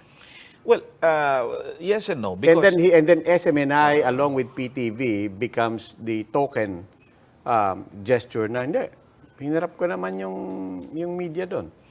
Alam mo, ako siguro talagang mas optimistic lang ako, no? Pero compared to 2004, for example, when former candidate, the late FPJ, talagang ni isang interview or debate talagang iniwasan niya. Ito kahit paano may DCRH, ayun na nga, you mentioned SMNI, there were interviews here and there, no? So at the very least, there was an attempt, at least, no? He may have cherry-picked, as you've mentioned, no? Those interviews or those outings in the media, but there was some communication that was made somehow. Sige, Senator Orly, I'll bring up yung kanina yung tanong mo about the left, particularly in the House. And ito, I think we have to let's start first with an update on our party list, no? These are the ones that made it. These are the ones. ACT-CIS, tama ba ito yung kay Idol? Yeah. Di ba? Ito rin yung kay Tulfo rin yan. Dala rin yan ng Tulfo brand. ACT-CIS, Rider Party List, di ba? Riding basically not just on the mga nagmomotor but also COVID really put those two wheels high on everybody's minds. It represents livelihood, it represents movement, and it represents really safety, welfare, a lot of issues as well. But to your point, who's missing here? Di ba? Who's missing here? Where is the democratic space for the left? And that's the parang napansin nyo, wala dito ang bayan muna. Yeah. Wala ang bayan muna. Migrante, Gabriela. ACT teachers. Yeah. Di ba? Are not here as well. Gabriela, I think, is... Yung kabataan at nakapasok. Kabataan is still there. And, but that goes to your point. In the meantime, kabataan is still there. Di ba? But in the meantime, you've lost... Basically, the Makabayan bloc has really been weakened. Yeah. You can attribute that to red tagging. You can attribute that really to the relentless attacks by NTF-ELCAC, Malacanang, state agents, and so on. But that's really a big story here. Not just the people, not just the parties who are here, but really one glaring group that is not here. Now, is that really, this is unfortunate, you know. Why? Because largely, I'm reminded of LBJ, Lyndon Baines Johnson, who said it's better to have the opposition inside the tent pissing out than outside the tent pissing in. if you now remove them from the tent, they are not part now of That's right. a system that allows discourse and allows them to articulate their objectives without taking up arms. Because this has serious implications. And on nobody's saying that security. this is a one-to-one parallel, but the Marcos name looms very large in the background here, di ba? I mean, not just ironic, but to that point, di ba, of yours, of the left being outside of the tent, pissing in, di ba? You have to bring back as well the emotion and the history and the baggage that comes with the fact that you have a Marcos for president again. Di ba? Another thing that's quite curious, and also this is not Makabayan bloc by any stretch, but one Pacman has also lost favor with our electorate. And ironically, one Pacman is the leader of the attempt to try to have a party list caucus Bloc, and bloc. Di ba? So pati yun nawala. Professor Tayo, do you know what happened to one Pacman? I have no idea really, but you know, at the end of the day, I haven't been really that into you know, the party list mechanisms and operations, because as I've always maintained, it has not been very consistent with what the Constitution supposedly provided.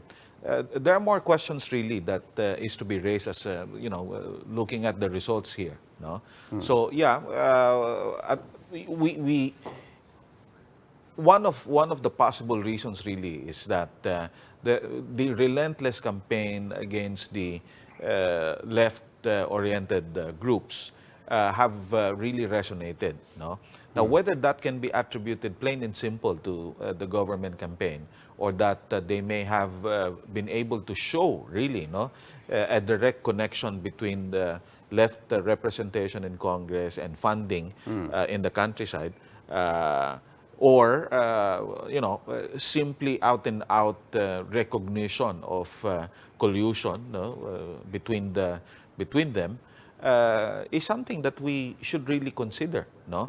Pero yun na nga ang problema mo dito, yung traditional fiscalizer that you've always had at the House of Representatives is no longer there. I mean, you're going to have the same, essentially, faces may change, but the supermajority will be there again. I mean, no illusions as well. Let's face it, the left was in bed with the supermajority as well earlier on. But to that point, they also did prove their viability as fiscalizers on key issues, and certainly towards the latter part of the Duterte administration. But this is why I think Senator Orly brought it up. Who are the fiscalizers? What's going to happen? That's why I wanted to play this game with you. Teka, before I lose a thought, Roby, if you don't mind. Sorry. No, if you remember, Senator, and you know this personally, hindi comparable, pero former President Erap Estrada was also a very popular president when he won in 1998. No? And there was also supermajority at the House of Representatives. No? But even if you have the supermajority, pero yung presidency mo is very shaky, you're not able to maintain popular support. And by popular support really includes the public. No? Nagre-respond din yung House of Representatives as what happened with the former Speaker. Well, you're going to have a majority president. Do we not automatically presume that he is a very popular president? Yun nga, pero yun na nga eh. Kaya nga ang sinasabi ko, if you will not be as pragmatic as I've been trying to imagine, and you mismanage and you put off people, early in your administration by, doing more personal an agenda, medyo mahihirapan ka. Okay. Teka, gusto ko lang anuhin yung, match up, Match up pagkatapos, senators. I wanted to play this game with you, Senator Orly. Because ang tanong is, so kanina pinag-usapan natin House of Representatives, that's a big story that people could miss, di ba? Parang Makabayan bloc really decimated you can attribute it to anything, but the bottom line is that changes something in the nature of the House of Representatives, notwithstanding the fact that it's still a supermajority and don't get us started.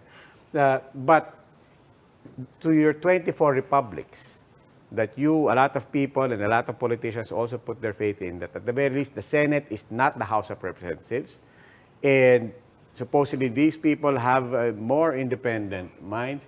We are expecting a Marcos presidency. If these are the people we're now expecting, who do you expect to be the fiscalizers here? Who do you expect to be in the administration side, clearly opposition, and who are the swing votes here? Well, it's difficult to speak for them, but I think it's very important for us to realize that our problems about political parties is really manifest here. We have been electing 24 senators since the 1935 Constitution, when we only have a few millions in population. 1949, Senator. That's the amendment to the 1935 Yes, Constitution. 24 Yeah, ang niyahala natin. Yeah. Kahit na ngayon 110 or 11 million na tayo, we still have 24. But they are elected by the entire country. That's right, yeah. And the philosophy there behind that is that their loyalties are not parochial. Their focus is not parochial. And they have a more strategic view of things, largely because of the fact that they are not tied down to... Okay. But it's not true. What you are going to have and what we have been seeing now lately are just bigger congressmen. That's right. True. Because of... So what are you saying it's not true? Your own proposition that is 24 republics? No, actually, it's difficult to... I cannot speak for them and say who is going to be with what. I'm putting Risa here. I think you will agree with that. Okay. Opposition si Risa. But I think that starts the conversation. Sinong kasama ni Risa dito? Drilon is no longer there. Kiko is no longer there. There will be disappointed people. When somebody is not appointed, there is disappointment. Okay. Sige. Si Senator Orly kasi galing Senado eh. Kaya parang, didiretsuhin ko na lang ha.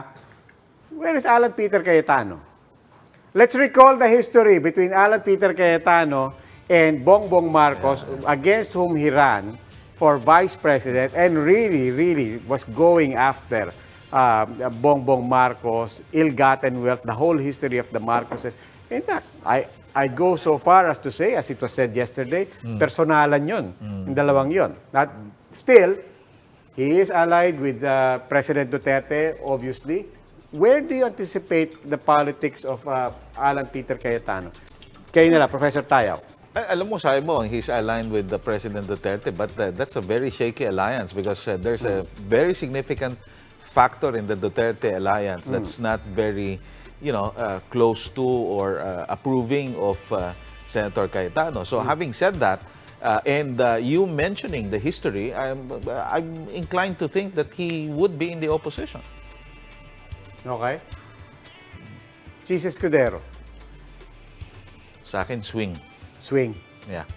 Together with Senator Sani Angara, because they have the institutional memory, and that if there's anything that will counter, the expected Senate, the common Senate interest of being quote-unquote independent, they will be the main figures there. Okay, let's just do a few more just for people to get the point of the exercise.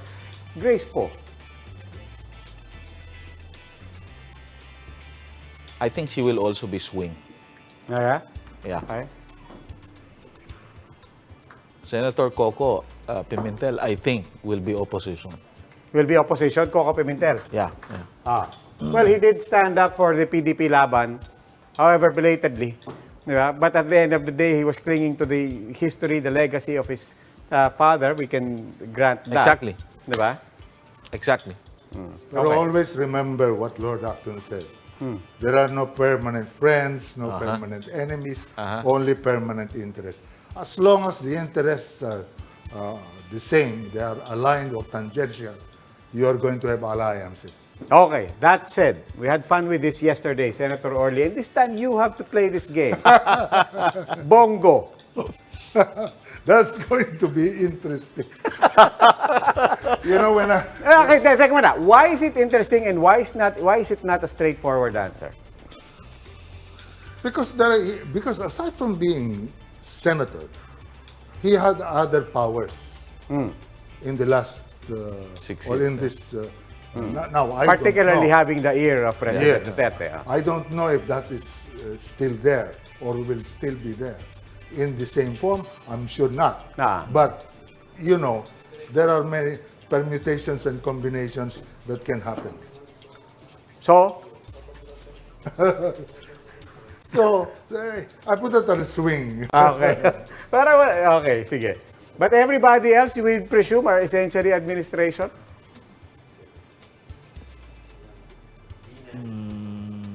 B9, Nancy.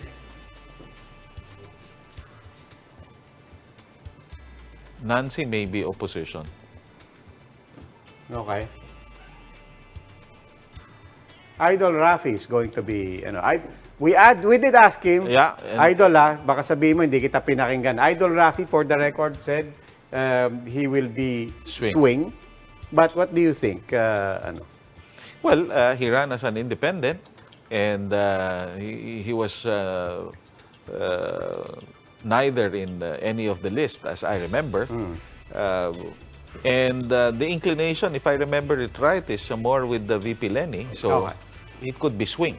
Robby, may kukwento lang na ako sa sabihin ko Sige, sa... balik na lang ako dito. But anyway, people get the point of the exercise, that this is, it's fun.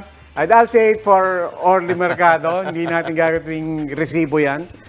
He still has friends to meet, to have lunch with. And, No, but the point there is, ganito lang yan eh.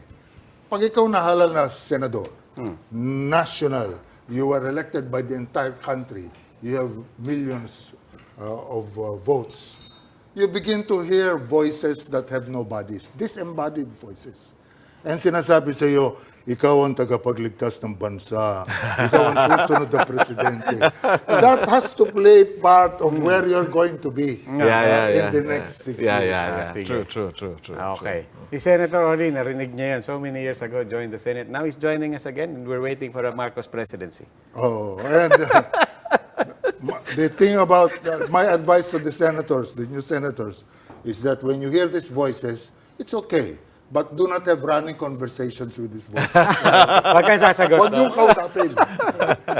Okay, maraming salamat. That was Senator Orly Mercado, Professor Edmund Tayo. Thank you for joining us. Thank you for keeping me company. Salamat.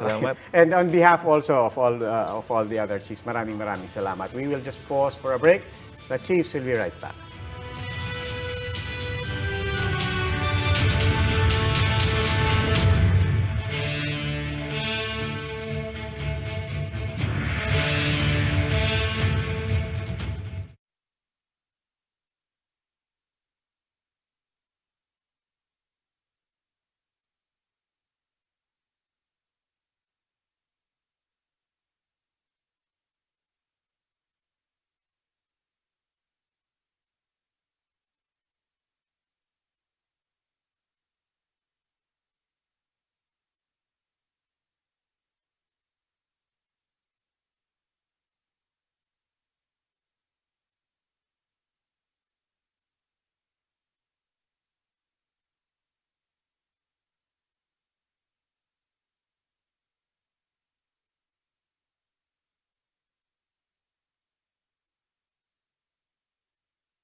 Welcome back to Chiefs here on One News. Now joining us via Zoom is former Senator Joseph Victor or JV Ejercito. Good evening, sir, and welcome to the Chiefs.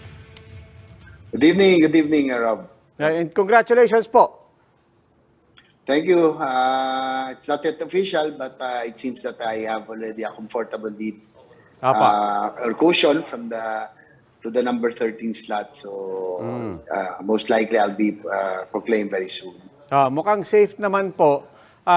We have, I think, 98% of the transmitting. That's what we're basing it on. I think you're number 10, if I'm not mistaken. But anyway, we have been talking about this. Magbabalik po kayo sa Senado. Ano po ba mga trabahong naiwan nyo doon na pinanggigigilan nyo ng balikan?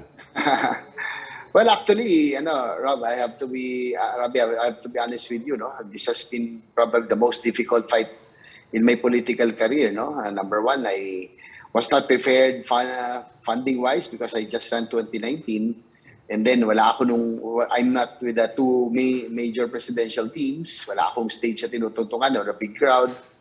Last but not the least, of course, my dilemma always, my brother is also running, no? So these are three big factors. But I decided to go for it because of my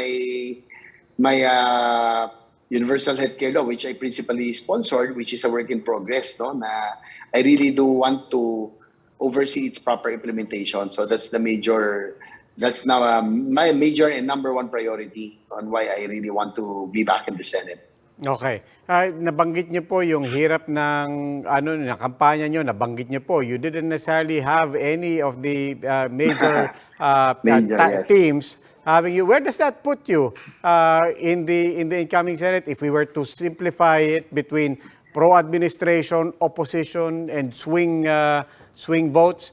Where would we situate you? Well, Robbie, probably because I was elected as, I would say, an independent. So I'm thinking about being in the swing vote, or it depends. Because if in the Senate, whoever you vote for, if in case the one you vote for Senate President wins, then you'll be with the majority. And if the one loses, then automatically you'll be with the minority. But you can also choose to be independent, to be the swing vote.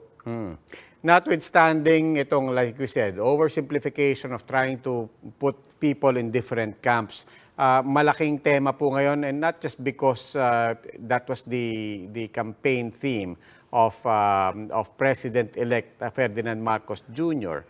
Pero yung usapin ng unity, napakalaking usapin. Lahat naman ng eleksyon is really, of course, almost by definition, very divisive in our country. Yes. Ano po ang papel ng Senado? Ano po nakikita niyong kailangang gampanan, hindi lang ng Senado, ng Kongreso, para maghilom at saka para mabigyan naman ng pagkakataon ng mga tao, not just for unity but also to continue and hopefully to progress? Well, I think President-elect who would be Bongbong Marcos enjoys probably the biggest majority probably ever in the history. And the Senate will always be known as the fiscalizer, no? The last bastion, as always, no? Character of the Senate has always been independent, no? But I'm sure that the institution will be pro-development, no? But in case there are times that we have to make our stand or position known, if there are things that are not, that we see that are not really doing well, we have to speak out. No, that has been the character of the Senate. So, but I think especially now that the President Bongbong Marcos has the big majority, I think everybody will really be very supportive, especially in the first few months. Okay. Senator JV, wala tayong marahabang na oras ngayon. Maybe you'd like to have a message for the people who supported you and people who basically took part in our elections. Well, I'd like to take this opportunity to thank everybody. It has been a difficult fight. It's not easy running independently. So many factors. But thank you very much for all those who believed in me, for those who volunteered, who made the sacrifices. I think it's really may tulong dito sa taas. I'm really happy with my position right now, my standing, given the circumstances and the situation and the challenges that I had to endure during the campaign. And I would like to thank the people for giving me this mandate again and for the chance to be able to serve the people once again. So I'd like to thank everybody. Mabuhay po. Okay, Senator-elect JV Ejercito, sir, maraming salamat po. And congratulations. Thank you, Rami. Thank you.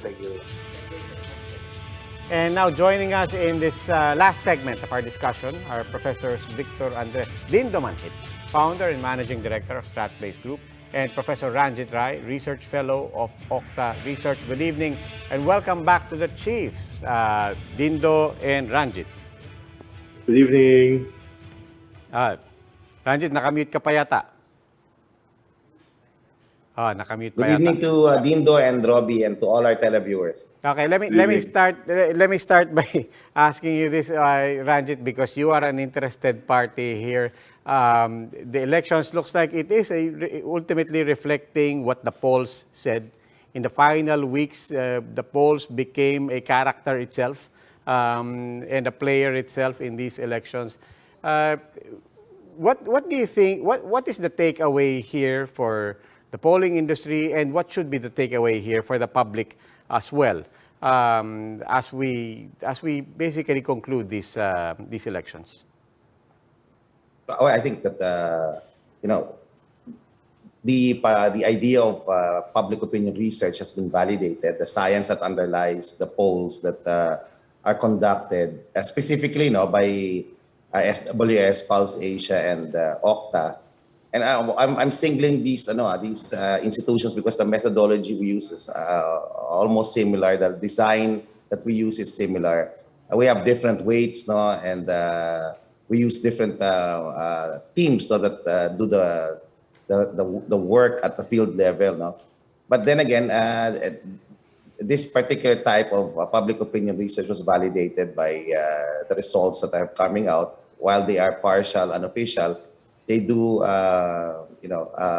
point to the fact that surveys are reliable and that they are useful tools for understanding public opinion in the country. Dindo, what happens now? I mean, let's go straight to discussing the options now, particularly for Leni Robredo. Yesterday, her speech to her followers seemed very, very magnanimous, of course, very sincere. It was conciliatory and so on, but it really stopped short of conceding.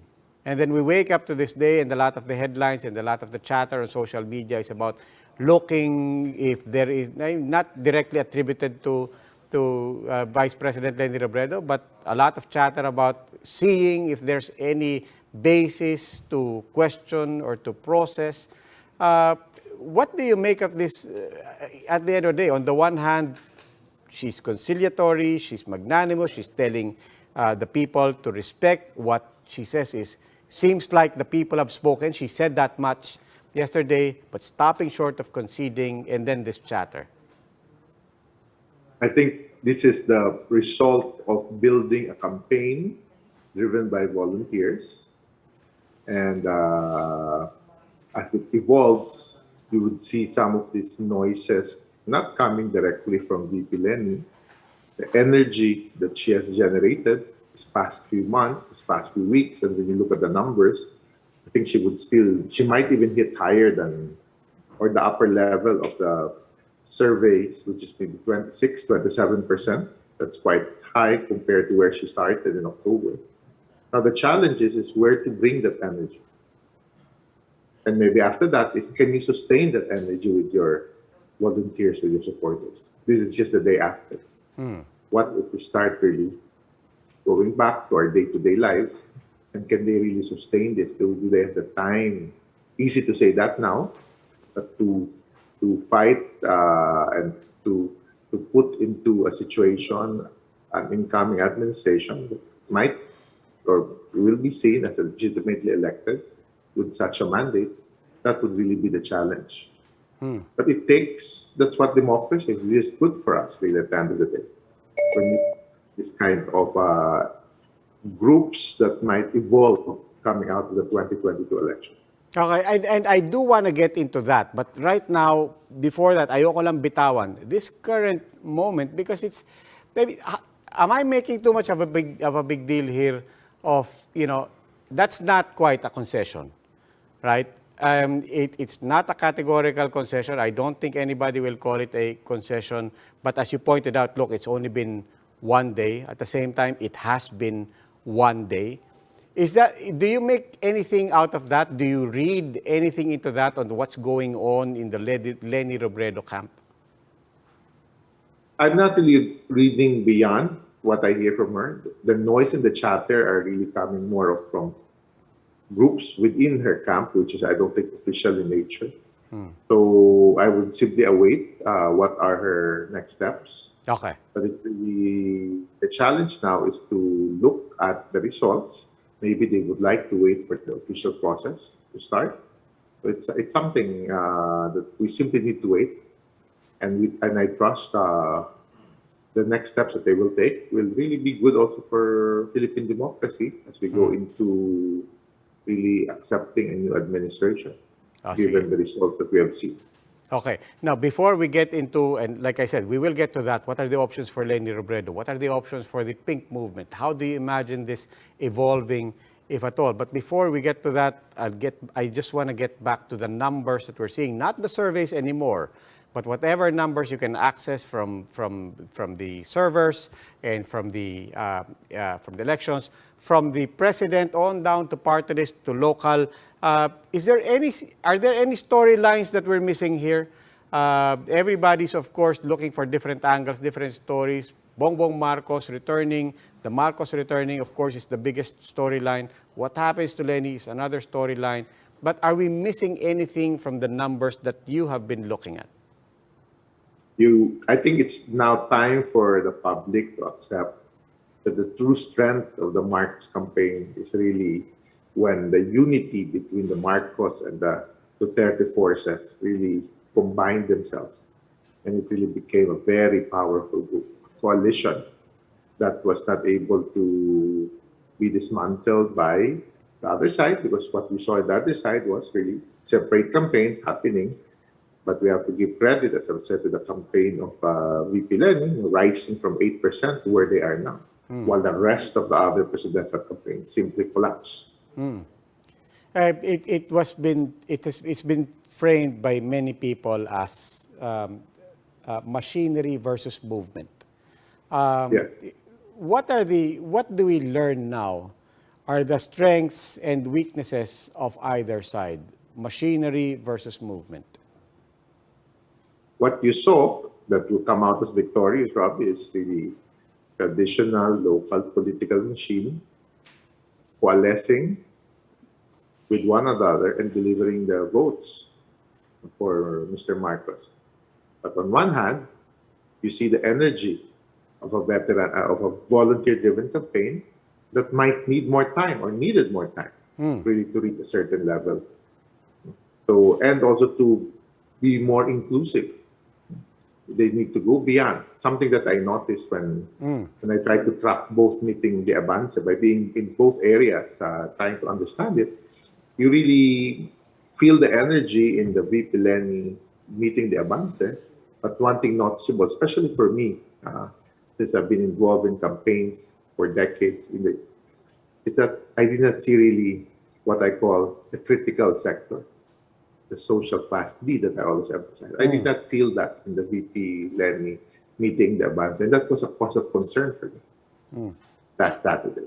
Yeah. You might say that you saw that, or we will see that, or we saw that if you track the meeting the Avance of Senator Marcos Jr., but then you would see it very organized. It means, is it possibly that these were basically being delivered by local political leaders? So that's a contrast. No? Where do we go from here? Really. Yeah. Professor Rai? I take a different view altogether. No, well, yes, I mean, it's easy to dichotomize between machinery and movement. When in actuality, all campaigns require some sort of social movement to back them up. No? In fact, this particular election reinforces the role of social movements. and only two campaigns were able to create movements around them. Sa Tagalog, hindi lang sila kandidato, kilusan na rin sila. And that was the campaign of Marcos Duterte and Lenny and Kiko.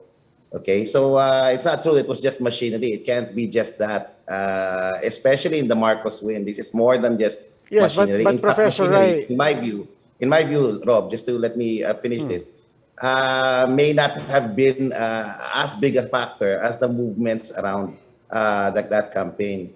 60%, nearly 60% of the electorate voted for a particular team. This is phenomenal, no? And maybe it will be hard to just isolate it between machinery and movement, because I think both campaigns had it. Yeah, but that was actually going to be my point, because you made the point na no, it's not true na machinery lang, kailangan ng movement. But my question was really about the other side.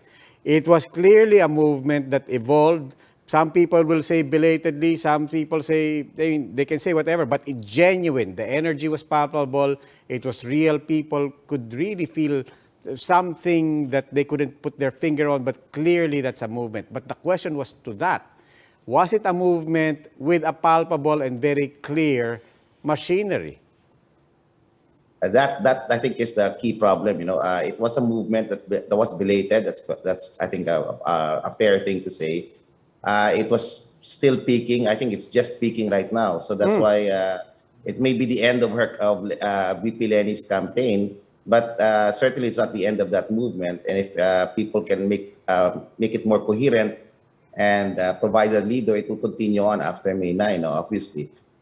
Yes, the machinery was lacking. And you can see from the way the vote was spread all over the country. It's almost all regions voted in favor of the UNI team. And it was a significant win from north to south. And you cannot understand that without understanding the fact that machines were important in providing, but we have to give it to the Filipino voters also. That's why I emphasize agency and movement. There was a movement behind the BBM campaign. It was not as in real terms, in real life, as noisy and as organized and as coherent and articulate as the movement that characterized VP Lenny's, but it did exist. Oh yes, it's a hodgepodge of different groups. Others partly there because of identity, Ilocano, loyalist, pro Duterte. Others were there because they simply were, convinced by the narrative of unity. And others were actually there because, at least the survey results show this, were there and supporting BBM and Sara, largely because he would provide continuity and stability. The continuity and change narrative, I think, is a very useful narrative to explain how things evolved eventually. And people voted for them because they would continue the programs of the administration. So, it's a large movement, not as articulate as the movement of VP Lenny's, but there was, But Dindo, still on that movement of VP Lenny, sabi nga ni Ranjit, the way he phrased it, if I got it right, this is a movement, he said, that is still peaking. Tapos na yung election, but you could sense that, but I sense that, there's a potential there to keep going. Is there a risk there for that movement to just end with yesterday? Is there a risk for that to actually either stopping in its tracks or getting diffused or getting scattered and basically going by the wayside? How do you sustain beyond the election is the challenge for this group. Because with the election, you had a target. You had a reason to be together. You have certain objectives. You wanted some results. Of course, both did not happen. But that's now the challenge to this movement, given the energy. They might have the energy now, but will they have it 2, 3 weeks, 1 month, 5 months from now? And I think that's also the dilemma of VP Lenny. That's why her statement was crafted that way last night. Is there a dilemma at this point? And going back to my earlier point, do you sense that there is a dilemma to essentially accept the results as we're seeing it now, or to in fact challenge it? Is that a real debate going on right now? And if it is in any form, at any level, deciding either way, will that have risks and benefits for this movement and the direction of this movement and the focus of this movement? Me, I trust that the official VP Lenny campaign would trust the process, which is, in this case, what we saw is this unofficial partial count, but also we'll look at the PPCRV as another source if there will jive with the unofficial partial count, and we'll wait for the process in Congress. Because at the top of the leadership of the campaign is really people who understands the process that it has to go through the legislature also.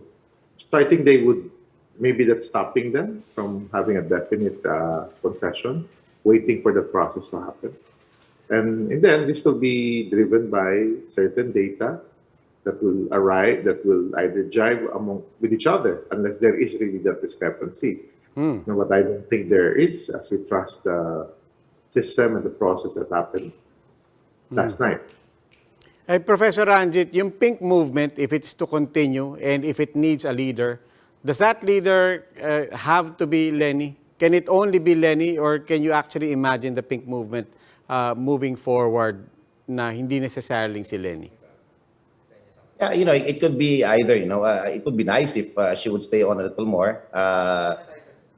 But then again, that movement is made up of communities, and there are lots of leaders that can be recruited from that movement. I agree with Dindo. I mean, they're just waiting for the official process to end, and maybe give time for them to think less about VP Lenny, and more about how they're going to commandeer this growing movement that they've started. And I'm hopeful, because they have allies. Risa Ontiveros won. There's so many other mayors and governors who are allied to them, who can help in harnessing this voter activism, and molding it into a real social movement with causes that go beyond just the causes that they fought for in the election, and really contribute to this larger discourse of broadening and deepening democracy. And I think the more that they harness this movement, the more that movement will have a voice in the transition process. Hindi lang siguro, kasi kung malaki yung movement na yan, and please take note, the data that Okta came out with in April 22 and 25, estimated the vote for VP Lenny to only be about 25%. She has gone beyond that, Rob. She has done very well with the limited resources and against all odds. Yeah. She's now peaking at 20, most likely trending at 20, or tracking at 28%. So she's going to end up with around 15 million votes, or more or less, no? Yeah. And that's near her own record in 2016. And that's a huge movement, no? Of people who are committed. As you say, they're not just authentic, they're voluntary. And in a sense, this movement will have an impact in the transition. And kung hindi makikinig ang bagong administrasyon, mahihirapan din sila. Kasi itong movement to ready na, no? So kailangan hindi lang makinig ang bagong administrasyon, dapat pakinggan itong bagong kilusan na to na nabubuo. So importante how to sustain this, no? And I'm sure they're thinking about it also. Okay, Professor Rai, Dindo, steady lang kayo. We'll just take a break. The Chiefs will be right back.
still watching the Chiefs. Ako po si Robbie Alampat. Kasama ko pa rin po Professor Dindo Manhit, founder and managing director of StratBase, and Professor Ranjit Rai, research fellow of the Okta Research Group.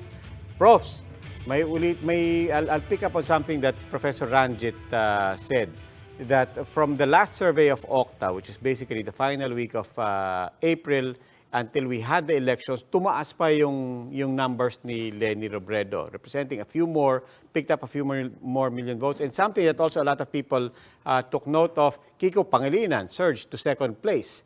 No? So tumaas pa. So ang question ko is, does that mean that the house-to-house, last-minute house-to-house push worked? Yes, it's possible that as they learn from the surveys, even though there were questions about surveys the whole campaign season with their team, I think there was this house-to-house, organized house-to-house at the volunteer level, and even I think from the campaign level. That's what I heard. So imagine if they really started their campaign from that level, and also maybe could have been more strategic in the sense that I've always believed that one of the mistakes of the campaign was really from the volunteers themselves when they start attacking other candidates like Moreno or Pacquiao, those votes went to Marcos. No, I kept on saying that. So, but what we see is really a campaign that, because of its energy, was able to deliver votes more than what our survey says. So, but imagine if they learned really from the survey early on, even at the start of the campaign period, and use that as a guide instead of using it really as a punching bag when the results were not as good as they expected. And Professor Rai, we're taking that insight as lessons looking back, diba? Had they started earlier and so on. But I think you were also making the point of, in terms of, this is still peaking.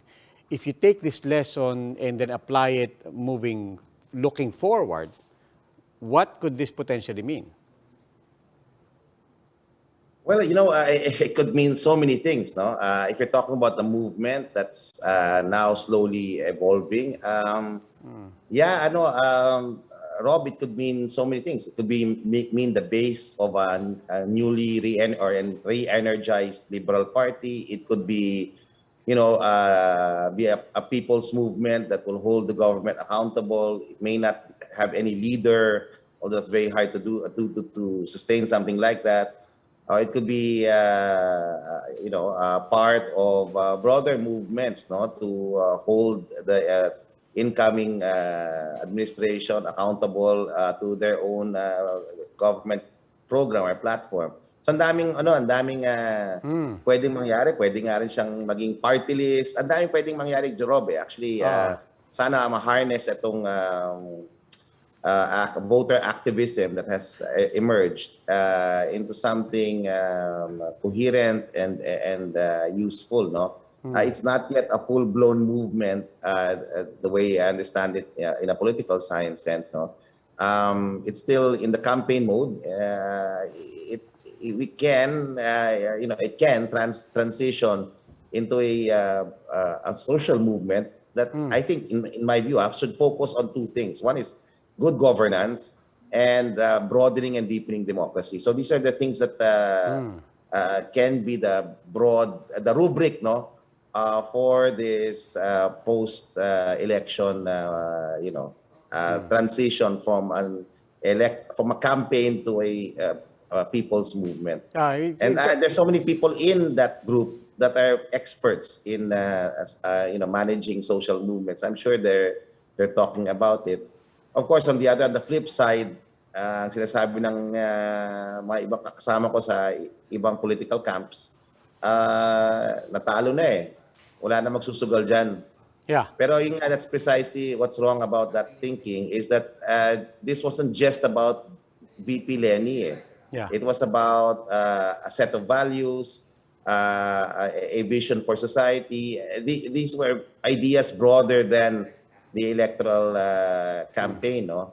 and I think can be a basis for collective action even after the elections. Okay, just something else that you said kanina, Professor Rai, that I want to pick up on. You made the point about Leni Robredo still. The fact is you now have she not only picked up a few more million voters, but if you were to even to take that out, you essentially have what even granting for new voters and so on, and taking that out, you would presume what? A base of what? 13 to 15 million Filipinos who have now essentially voted for her twice. Once when she ran for vice president, now when she ran. So I mean, I call them Leninists. Mga hardcore Leninists that she can count on anytime she runs. She can run for Senate in 3 years. At the same time, that's a real base for her to build upon, di ba? Yeah, I agree. Consolidating that vote will be very important. Helping it become part of a broader social movement is even better. But the thing is, kailangan ikoral talaga yung boto na yan. No? If there's something she learned from 2016, hindi niya na masyado na-replicate yun in many places in the country. But now she has this base of around 15 million votes, no, and was quite impressive in our view because the first week of April, Okta came out with its reading at 22%. In the last week of April, she moved up to 25%. One could argue that was not significant, but really the jump is actually from 22 to 28%. So all the house-to-house, including the collapse of the ISCO campaign, the Okta record is almost 100%. No, we got it right as far as the numbers for the president and vice president. Where we got it wrong was really we weren't able to project the collapse of the Isko Moreno campaign. Our last tracking of him was around 7-8%, and he's even lower than that now. No, and we feel that a big chunk of the votes went to BBM and to Leni, which explains the jump also to some extent. Okay, final question to you. Final question to you, Dindo. Yung sinabi kanina ni Ranjit, do you agree? We keep talking about the Marcos and Duterte campaign as a machinery, but do you look at it as a movement? Is that in fact a movement at this point? Maybe I agree on the concept of a movement as raised by Ranjit. Maybe the difference on my part is my engagement with some of these groups. I knew it was the machine. I will not say it in TV. I will, the words like the in, ang term namin dyan, as someone was run campaigns. There's really an effort to bring it to the level of more than 50% when they saw this broad coalition, especially after Bongo stepped down in December. And that for me was machine. That's not a movement. And even the buses that I saw in the unit team gathering in their meeting, the Avance, that's not a movement. That's machine. Okay. Maraming salamat, Dindo Manhit and Ranjit Rai. And thank you for helping us cover these elections over these past few months. Maraming salamat. Of course, magkikita pa rin tayo sa The Chiefs. Maraming salamat, Dindo. Good night. Good night. Salamat. Thank you. Salamat. We'll pause for one more break. The Chiefs will be right back.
Welcome back, the Chiefs.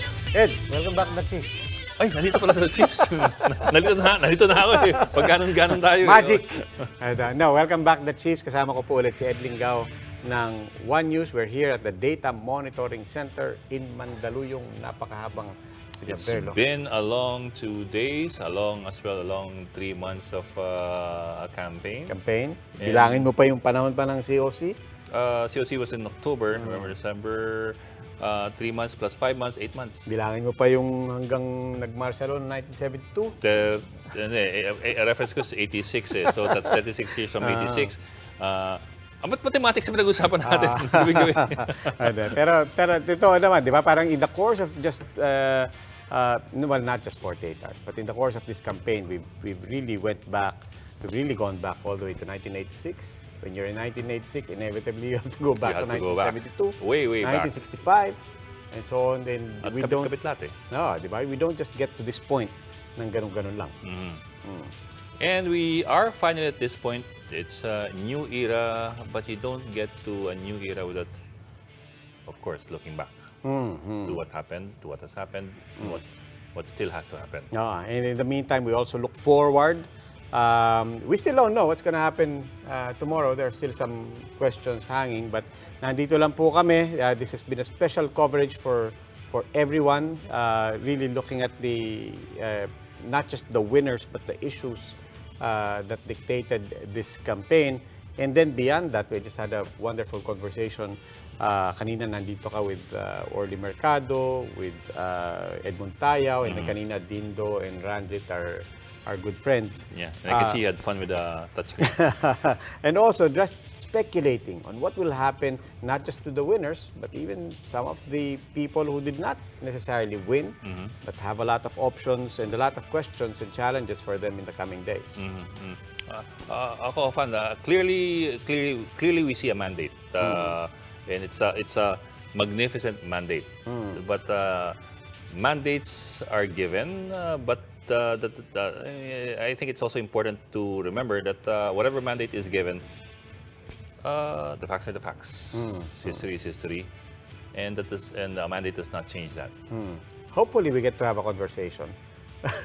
Well, with certainly. the president-elect, and hopefully, we one of the takeaways was really we never got the chance to have that direct conversation with President-elect Ferdinand Marcos Jr. Hopefully, now that he is there beyond the discipline of his campaign, however you want to frame it, but hopefully we will have that conversation. We get to have these questions, and certainly over the next 6 years, this will continue to be questions and conversations that we would like to have, not just with the President, but every one of you, everybody watching in, and lahat ng ating kasama sa sambayanan.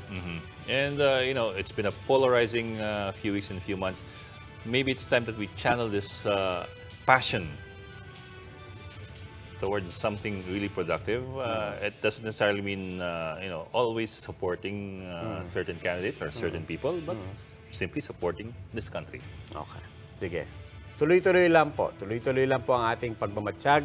At siyempre, hindi po natatapos dito. But we would like to thank everybody who was involved in these elections, all the journalists, the producers, cameramen, the interns, people manning the technology side, everything. Too many to mention. Maraming salamat on behalf of the Chiefs. Ako po si Robbie Alampay. This has been the Chiefs Beyond Election Day, and the special edition also wraps up our 43 pa, hindi pa 48-hour Huwag mo nang dagdagan. Sabihin na lang natin, 48-hour election coverage. Hindi naman nila alam yun hindi nila alam. Gusto mo alas 5 tayo matapos. The special election coverage of One News. Tandaan niyo po, hindi natatapos ang ating tungkulin bilang mga Pilipino sa pagtatapos ng bilangan. At ang pagbabago ng Pangulo, hindi katumbas ng pagbabago ng kasaysayan. Maging mapagbatyag at maging bukas sa pagbusisi sa mahalagang issue.